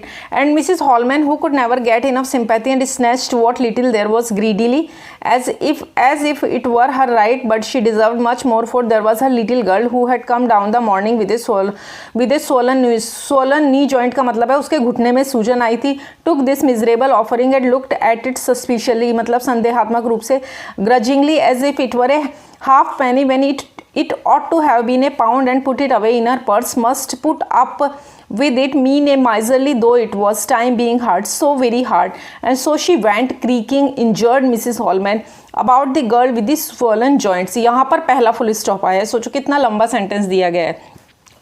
अब मिसिस हॉलमैन जिनकी बातें पार्टी में कोई सुन नहीं रहा था, मिसिस मेबल सुन तो रही थी।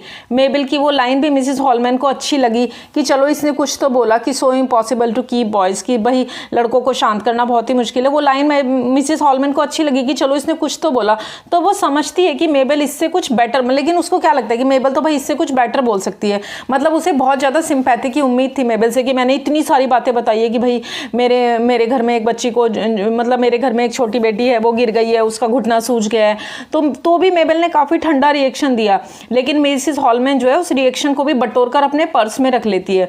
और सच में मतलब उसको लगता है कि चलो इसने कुछ तो बोला।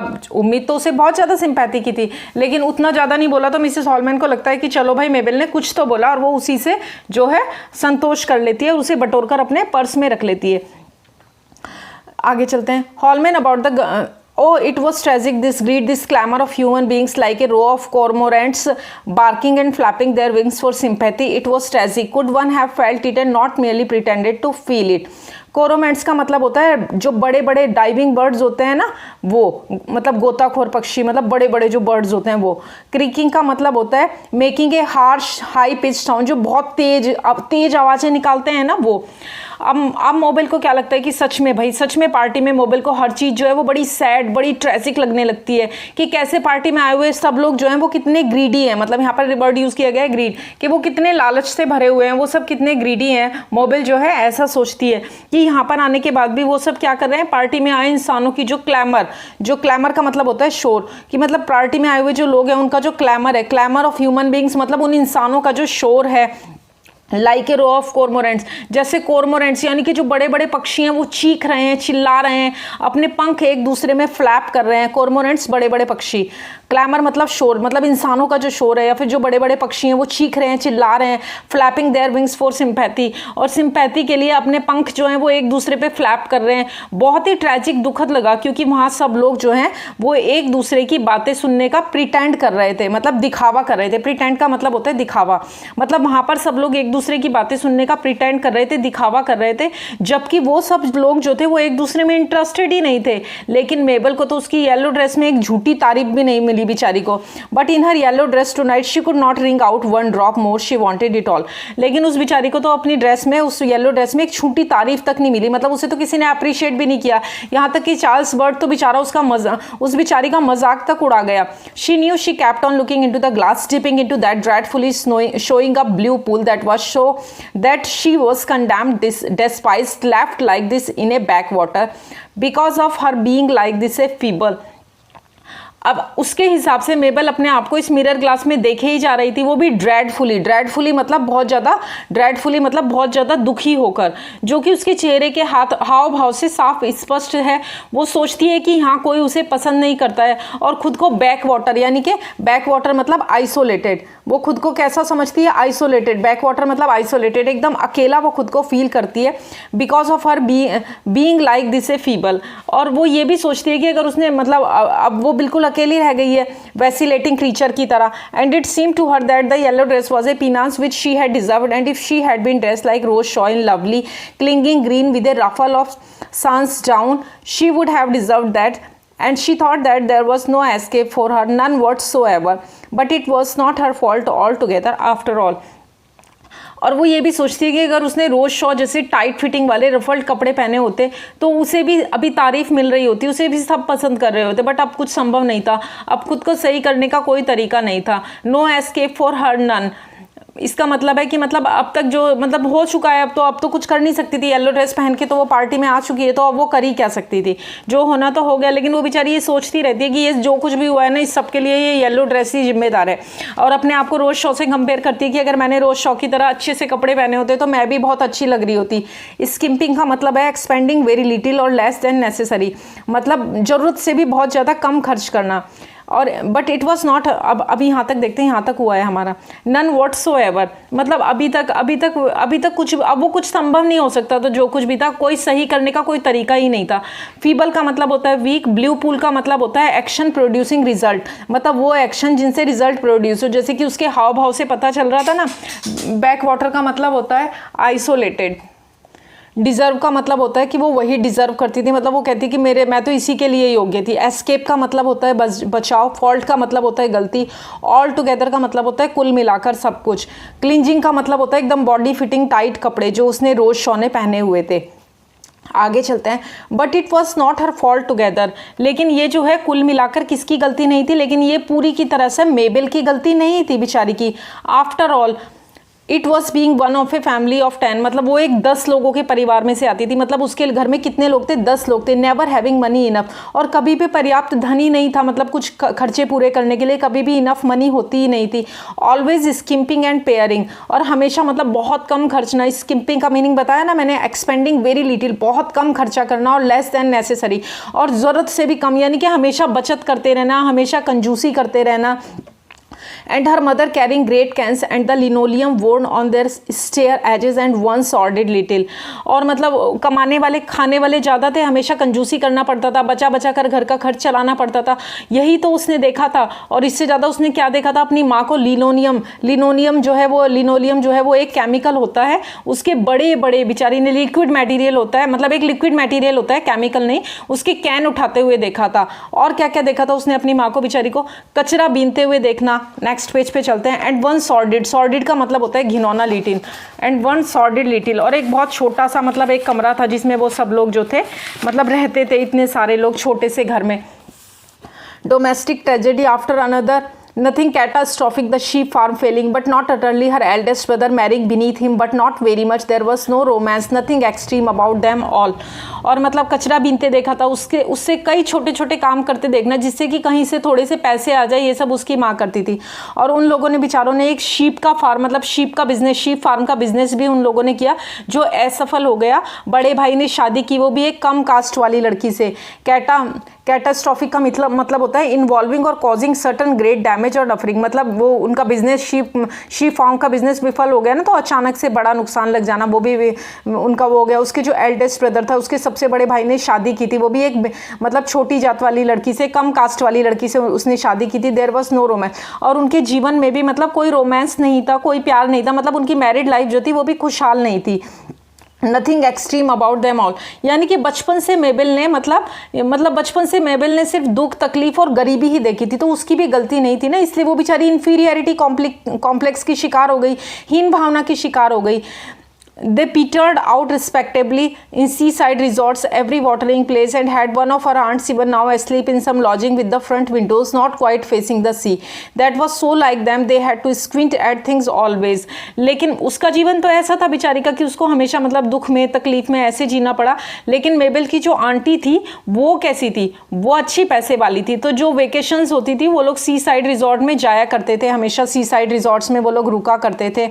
And she had done the same, she was just like her aunts. और वो भी कैसी थी, वो बिल्कुल जो है अपनी मतलब मेबल जो है वो बिल्कुल अपनी आंटी के जैसी थी। लेकिन उनके आंटी का जो परिवार था वो कैसा था, वो मेबल के परिवार से जब भी मिलते थे तो नज़र चुरा लेते थे, कहीं ना कहीं उनको ऐसे लगता था कि कहीं इनको पैसे ना देने पड़ जाए, और वो देखकर भी मेबल के परिवार को स्क्विंट करते थे। स्क्विंट करने का मतलब है अनदेखा करते थे, मतलब देखकर भी अनदेखा कर देते थे कि कहीं इन लोगों को एट थिंग्स ऑलवेज, कहीं हमें इन लोगों को पैसे ना देने पड़ जाए या अभी हमसे पैसे ना मांग ले।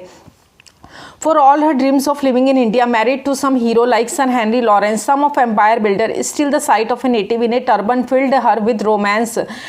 She had failed utterly. She had married Hubert with his safe permanent underling's job in the law courts that they managed tolerably in a smallish house without proper maids and harsh when she was alone or just bread and butter. But now and then Mrs. Holman was off, thinking her the most right up unsympathetic twig she had ever met, absurdly dressed too, and would tell everyone about Mabel's fantastic appearance now and then. अब क्या होता है, ये तो हो गया, मैं उसकी आंटीज़ का जो चैप्टर है वो खत्म हो गया कि वे थोड़ी पैसे वाली थी और वो सी शोर के पास आकर रुका करती थी जब वो लोग, लेकिन मेबल की फैमिली को अनदेखा करते थे। अब बात आती है मेबल के सपनों के बारे में। अब for all her dreams of living, मतलब उसके सारे जो सपने थे वो क्या थे, for all her dreams of living in India, मतलब वो कैसी ज़िंदगी चाहती थी मेबल, ये बताया गया है यहाँ पर इस पैराग्राफ में।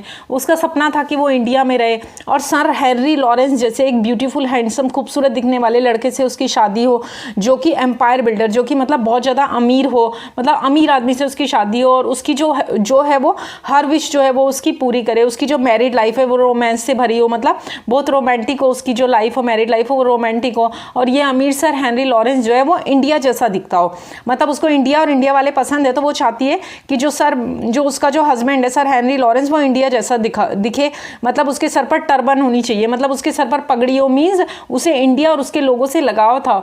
लेकिन उसे बेचारी को अफसोस था, क्यों, क्योंकि उसका ये सपना भी अधूरा रह जाता है और उसकी शादी, शी हैड फेल्ड अटरली, उसका ये सपना भी बुरी तरह फेल हो जाता है, टूट जाता है। शी हैड मैरिड हबर्ट, और उसकी शादी हबर्ट नाम के एक आदमी से हुई है। और Hubert with his safe permanent job, उसकी हबर्ट कैसा है, वो एक मिडिल क्लास था, उसकी छोटी और परमानेंट जूनियर पोस्ट थी उसकी लॉ कोर्ट में, मतलब एक जूनियर और परमानेंट पोस्ट थी लॉ कोर्ट्स में। And they manage tolerably in a smallish house, और वो एक छोटे से घर में रहते थे विदाउट प्रॉपर मेड्स, और उनके पास प्रॉपर नौकर चाकर भी नहीं थे। And hash when she was alone और जस्ट ब्रेड एंड बटर, और वे लोग जो हैं बहुत नॉर्मल खाना खाते थे, जैसे कभी हार्श, यानी कि एक हैश एक डिश होती है जो कि आलू से बनी होती है, जैसे आलू टिक्की वगैरह, तो हैश खाते थे, और कभी कभी ब्रेड बटर। यहाँ हमें समझ आता है कि मेबल की ख्वाहिशें लाइफ को लेकर कैसी थी, मतलब कितने ऊंचे ऊंचे ख्वाब थे कि भाई मेरी एक सर हैनरी लॉरेंस जैसे एक खूबसूरत दिखने वाले आदमी से शादी हो, वो इंडिया में रहता हो, मतलब बहुत बहुत बड़े बड़े उसके ख्वाब थे। लेकिन उन बड़े बड़े ख्वाबों को लेकर वो मिडिल क्लास फैमिली में पैदा हो गई और एक मिडिल क्लास लड़के से ही उसकी शादी हो गई। But now then Mrs. Holman was off, thinking her the most dried up, unsympathetic twig she had ever met, absurdly dressed too, and would tell everyone about Mabel's fantastic appearance. Now and then, thought Mabel Waring, left alone on the blue sofa, punching the cushion in order to look occupied, for she would not join Charles, Burt and Rhodes Shaw, chattering like magpies and perhaps laughing at her by the fireplace. Now and then there did come to her delicious moments. और अब मेबल को इस तरह अपनी दुनिया में खोया देखकर मिसिस हॉलमैन जो है वो वहाँ से ऑफ हो जाती है, मतलब वो वहाँ से जो है वो चली जाती है, क्योंकि वो समझ जाती है कि इसके सामने बात करने का कोई फ़ायदा नहीं है। ये तो बिल्कुल ड्राइड अप, यानी कि सूखी, अनसिम्पैथेटिक, ट्विग यानी कि मतलब बिल्कुल सूखी लकड़ी जैसी है, जिसे उसकी बात का कोई फर्क नहीं पड़ रहा है कि वो मतलब क्या पहनी है। इसलिए मिसिस हॉलमैन जो है वहाँ से चली जाती है। अब मेबल जो है वो सोफा पर बैठकर सोचने लगी कि अब मिसिस हॉलमैन जो है वो सबको जाकर बताएगी कि मेरी जो मैं एब्सर्डली ड्रेस्ड हूँ, कि मतलब उसको लगता है कि अब ये जाकर सबको बताएगी कि यानी कि मैंने कैसे बेवकूफ़ जैसे एब्सर्डली ड्रेस्ड, मतलब मैंने बेवकूफ़ जैसे कपड़े पहने, मतलब मेरे बेवकूफ़ जैसे कपड़ों के बारे में वो सबको बताएगी और फिर लोग बातें करेंगे। ये सोचते सोचते मेबल क्या करती है, कुशन को जो है वो पंच करने लगती है। पंचिंग द कुशन मतलब कुशन को पंच करने लगी, जैसे कि वो लोगों को ये बताना चाहती थी कि वो ऑक्यूपाइड है, यानी कि वो बिजी है। अब वो क्या करती बेचारी, she would not join Charles Burt and Rose Shaw chattering like magpies. अब वो जो है चार्ल्स बर्ट और रोज शॉ की टीम जो कि चैटरिंग लाइक मैगपाइज मतलब पक्षियों की तरह जो चैटर किए जा रहे थे, बातें कर रहे थे, हंस रहे थे, बोल रहे थे। अब मेबल की तो हिम्मत नहीं थी कि वो जाए और उनकी टीम में जाए और उनके साथ मिक्सअप हो जाए और उनके साथ हंसी मजाक करे, इसलिए वो सोफा के कुशन को ठीक करने लगी। आग के पास, फायर प्लेस के पास सोफा के कुशन को जो है वो ठीक करने लगी। There did come to her delicious moment, there did come to her delicious moments मतलब ऐसा नहीं है कि मेबल की लाइफ में कि कभी सुखद पल आए ही नहीं, वो हमेशा दुख भरा ही जीवन जीती रही। कभी कभी मेबल को देखो डिलीशियस मोमेंट्स मतलब सुखद पल, लास्ट वाली लाइन है, मतलब there did come to her delicious moments की कभी उसकी लाइफ में सुखद पल आए ही नहीं, हंसी खुशी वाले पल आए ही नहीं। रीडिंग नेक्स्ट पेज पे चलते हैं। पेज नंबर 50 एंड हो गया, अब हम ये पेज नंबर 51 की ओर मूव करेंगे। The other night in the bed, for instance, or down by the sea on the sand in the sun at Easter, let her recall it, a great tuft of pale and sand grass standing all twisted like a shock of spears against the sky, which was blue like a smooth china egg, so firm, so hard, and then the melody of the waves, hush, hush, they said, and the children shout paddling. Yes, it was a divine moment, and there she lay, she felt in the land of the goddess who was the world. Rather a hard-hearted but very beautiful goddess, a little lamb laid on the altar. One did think these silly things. And अब क्या होता है, मतलब अब ये सब तो हो गया है, अब वो अपने सुखद पलों के बारे में कि मतलब सुखद पल आए नहीं, ऐसा नहीं है। कभी कभी जब मेबल को टाइम मिलता तो वो रात को क्या करती, other night in the bed वो क्या करती थी, रीडिंग करती थी, मतलब रात को बुक पढ़ती थी, या फिर समुद्र के किनारे सैंड पर बैठे बैठे बुक पढ़ती, जहाँ सूरज की मतलब सन की लाइट भी होती थी, मतलब धूप हवा पानी सब होता है वहाँ पर, घास भी होती थी, रेत भी होती थी, और उसके जो बच्चे हैं चिल्ड्रंस शाउट, और उसके बच्चे जो हैं वो खेल रहे होते हैं। कभी कभी वो लेट जाती घाट पर, ऐसा लगता है जैसे कोई भगवान की गोद में है, और वो सब नकारात्मक जो है वो डिवाइन मोमेंट, उस ये सुखद पल उसे महसूस होते हैं, वो सब कुछ जो है वो भूल जाती, सारी नकारात्मक भूल जाती, और उसे ऐसा लगता कि वो लिटिल लैम्ब ऑन ऑल्टर है। मतलब लिटिल लैम्ब ऑन ऑल्टर मतलब यहाँ पर मतलब lamp laid on the altar is equivalent to the crucifixion of Jesus Christ. मतलब यहाँ पर जो है वो भगवान जीसस क्राइस्ट से उनके क्रूसिफिकेशन से उसकी तुलना की गई है कि lamp laid on the alter, मतलब बहुत डिवाइन मोमेंट है ये, उसके लिए दिव्य मोमेंट है और गॉडली दिव्य फील होता है उसे। ऐसे वक्त उसे बहुत अच्छा, जैसे कि कभी कभी उसके हस्बैंड के साथ वो क्या करे, हबर्ट के साथ sometime she had quite unexpectedly carving the mutton for Sunday lunch for no reason, opening a letter, coming into a room, divine moments। और भी अच्छे अच्छे मोमेंट्स होते थे, जैसे कि कभी कभी उसके हस्बैंड के साथ संडे को मटन बनाना, उसके हस्बैंड का वो उसे लव लेटर लिखना और रूम में साथ में कुछ क्वालिटी टाइम स्पेंड करना, ये सब बातें जो थी ये सब उसके लिए डिवाइन मोमेंट्स थे, मतलब बहुत ज़्यादा सुखद क्षण थे, बहुत ज़्यादा सुखद पल थे ये उसके लिए। किसके लिए, इस मेबल नाम की इस लेडीज़ के लिए जो कि 40 ईयर्स की है, और ये येलो ड्रेस पहनकर बेचारी बहुत ज़्यादा दुखी है। ये येलो ड्रेस उसके जीवन की पनौती बन गई है उसके लिए, इसने सारी उसकी खुशी छीन ली है। And this is herself she would never say, oh यहाँ पे चल रहा था हमारा, and the other way about it was equally surprising that is even when everything was arranged, musing, weather, holidays, even every reason for happiness was there, then nothing happened at all. One wasn't happy, it was flat, just flat, that was all. अब क्या है, मतलब ये सब मेबल के लिए divine moments होते, और वो खुद कहती यही तो चाहिए था उसे।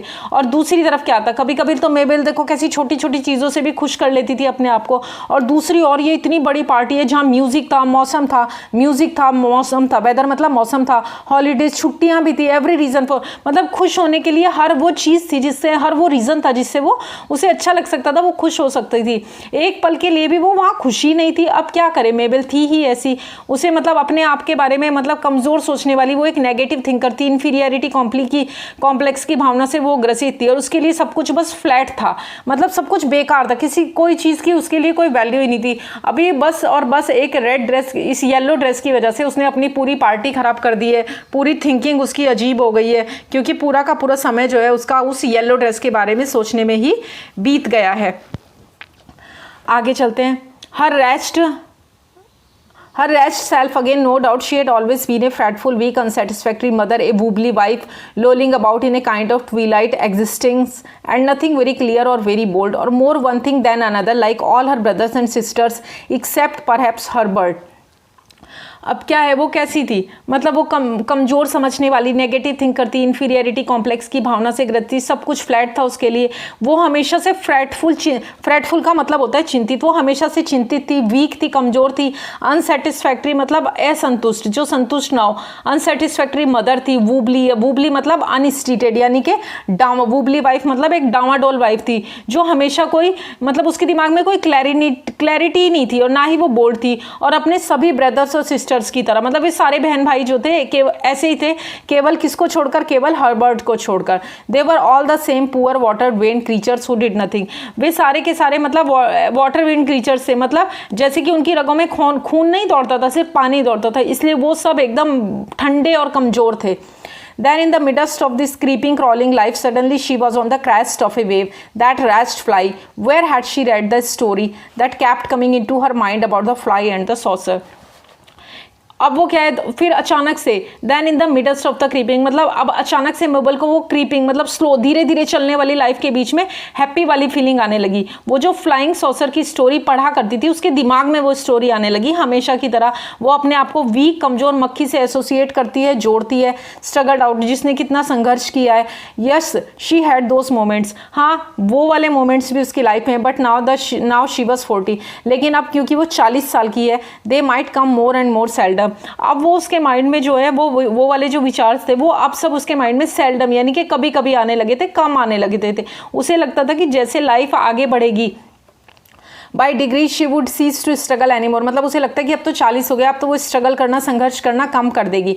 But that was deplorable, deplorable का मतलब होता है unacceptable, that was not to be endured, endured का मतलब होता है सफर्ड पेशेंटली, मतलब जो कुछ भी उसने सब सहा है बहुत पेशेंस के साथ। That made her feel ashamed of her self, और उसे ये सोचकर अपने आप पर वो बहुत शर्मिंदा भी महसूस करती है, मतलब बहुत ज़्यादा उसे शर्म भी आने लगती है कि बताओ 40 साल की हो गई हूँ, और जैसे जैसे अब अभी सोच रही है कि जैसे जैसे लाइफ आगे बढ़ेगी वो लोगों का सामना खुद को प्रूव करेगी, अच्छा साबित करेगी, उन लोगों के बारे में सोचना अब बिल्कुल फिनिश कर देगी। ये सब सोचकर उसे अपने पर बहुत ज़्यादा शर्म आने लगती है कि मैं कैसी हूँ, मैं अपने आप को संभाल भी नहीं सकती हूँ, कंट्रोल भी नहीं कर सकती हूँ, और सब कुछ वक्त पर छोड़ दिया है। अब सब कुछ होने के लिए अब आगे सोचती है, अब देखो अब सब कुछ वो सोचती है कि अब मैं सब कुछ ठीक करूँगी। अब वो प्लानिंग करती है आगे की लाइफ के कि नहीं भाई अब मैं ऐसा जीवन नहीं जीऊँगी, लोगों की राय के ऊपर डिपेंड नहीं रहूँगी, ये सब नहीं सोचूंगी कि भाई मेरे बारे में रोज शो क्या सोच रही है, चार्ल्स बर्ट ने मेरा मजाक उड़ाया और मेरी ड्रेस कैसी है, नहीं है, ये सब छोड़ देगी। अब वो आगे की प्लानिंग करती है कि वो अब कैसा जीवन जिएगी। देखो she would go to the London library tomorrow, वो कहती है कि वो अब जो है अब वो डिसाइड करती है कि अब जो हो गया है सो हो गया है, अब वो क्या करेगी, अब वो आगे अपनी लाइफ को जो है ठीक करेगी। अब जो बीत गया सो बीत, वो कहावत है ना, बीत गई सो बात गई, अब आगे वाली बात पर फोकस करेगी कि कल से वो लंदन लाइब्रेरी जाएगी। Quite by chance, a book by clergyman by an American no one had ever heard of, or she would walk down the stand and drop accidentally into a hall where a miner was telling about the life in the pit, and suddenly she would become a new person. अब वो कहती है कि कल वो जाएगी, कुछ book London library जाएगी कुछ बुक्स लेने के लिए, और कुछ वंडरफुल बुक्स, कैसी बुक्स, वंडरफुल मतलब बहुत आश्चर्यचकित, हेल्पफुल जो हेल्प करेंगी, मदद करेंगी बुक्स को, एस्टोनिशिंग बुक्स मतलब आश्चर्यचकित कर देने वाली बुक्स, और quite by chance a book by clergyman, और कुछ बुक्स जो है क्लर्जीमैन यानी कि पुजारी, प्रीस्ट के द्वारा जो लिखी गई होती है, जो चर्च वगैरह में होते हैं ना वो, और कुछ अमेरिकन राइटर्स की बुक जिसके बारे में लोगों ने ना ज़्यादा सुना हो, मतलब उसके बारे में किसी को पता ही ना हो। और उसके बाद वो क्या करेगी, she would walk down the stand and drop, वो समुद्र के किनारे जाएगी और वहाँ पर वॉक करेगी, और फिर रास्ते में जो हॉल आता है, and accidentally drop into a hall where a miner, और रास्ते में जो हॉल आता है वहाँ पर जो माइनर होता है, जो माइन में काम करने वाले लोग होते हैं ना, वो जो अपनी किस्से कहानी सुनाते हैं वो उनको सुनेगी, और वो she would be absolutely and suddenly she would become a person, और अचानक से वो एक नया व्यक्ति बन जाएगी। She would be absolutely. Next page पे चलते हैं, पेज नंबर 51 एंड हो गया है।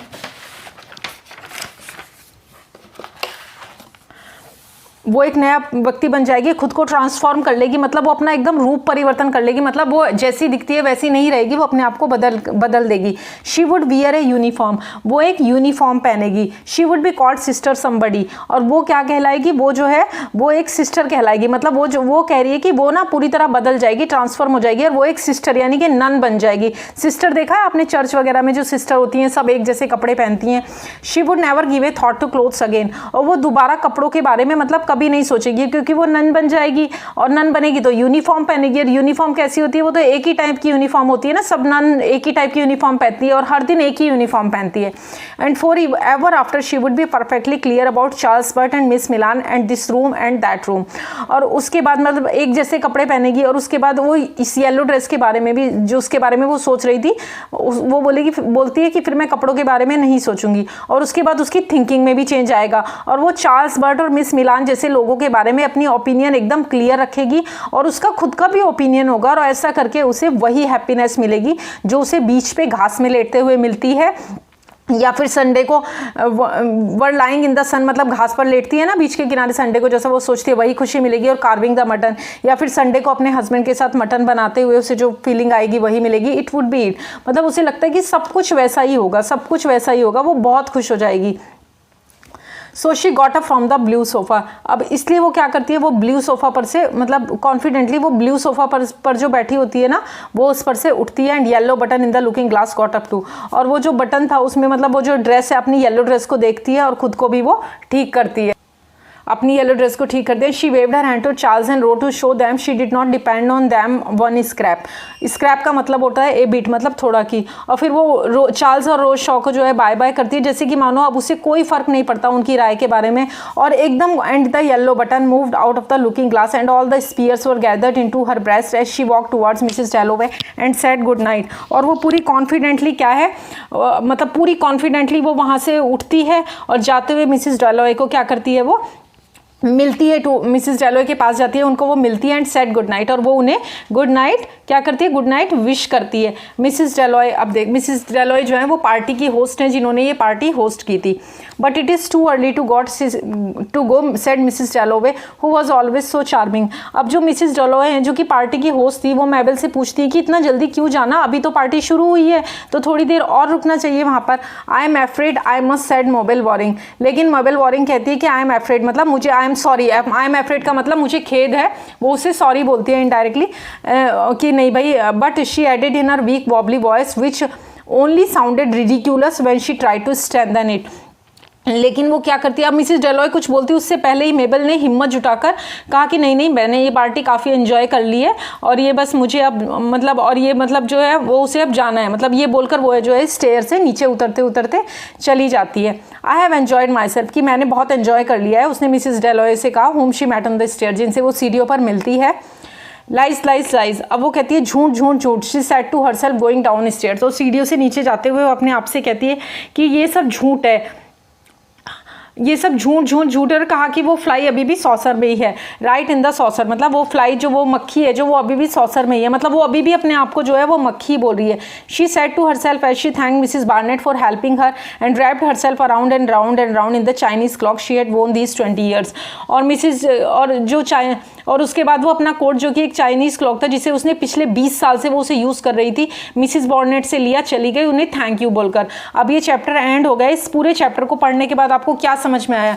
ये समझ में आया कि जो मिसेस मॉबेल थी वो बहुत ज़्यादा नेगेटिव थिंक करती और अपने ही बारे में, अपनी येलो ड्रेस के बारे में सोचते सोचते उसने अपनी पूरी पार्टी जो है वो ख़राब कर दी, स्पॉइल कर दी। वो वहाँ पर हीन भावना की शिकार थी, उसी से ग्रस्त रही। वो यही सोचती रही कि चार्ल्स बर्ट मुझ पर हंस रहा है और जो रोज शॉ है उसके कपड़े अच्छे हैं, लेकिन हेडन ने उसको अप्रिशिएट किया था, उसकी ड्रेस की बड़ाई की थी, लेकिन उसने उसकी बात पे ध्यान नहीं दिया। लेकिन बाकी जो लोग ने उसका मजाक उड़ाया सिर्फ उसके बारे में सोचा। फाइनली लास्ट में वो सोचती है कि नहीं अब मैं अच्छी हो जाऊंगी, मैं ऐसा नहीं सोचूंगी, मैं नन बन जाऊंगी, एक ही तरह के कपड़े पहनूंगी। ये सब सोचते हुए, ऑल दैट सोचते हुए उसने जो थी उस पार्टी को छोड़ दिया। तो ये हमारा ये थोड़ा सा डिफिकल्ट चैप्टर था। तो ये चैप्टर आपका कंप्लीट हो गया है। वीडियो अच्छा लगा हो तो प्लीज़ इसे लाइक करें, अपने फ्रेंड्स के साथ शेयर करें और ऐसे और यूजफुल वीडियोज़ के लिए मेरे चैनल M2 के साई को जो है सब्सक्राइब करें। Thank you for watching.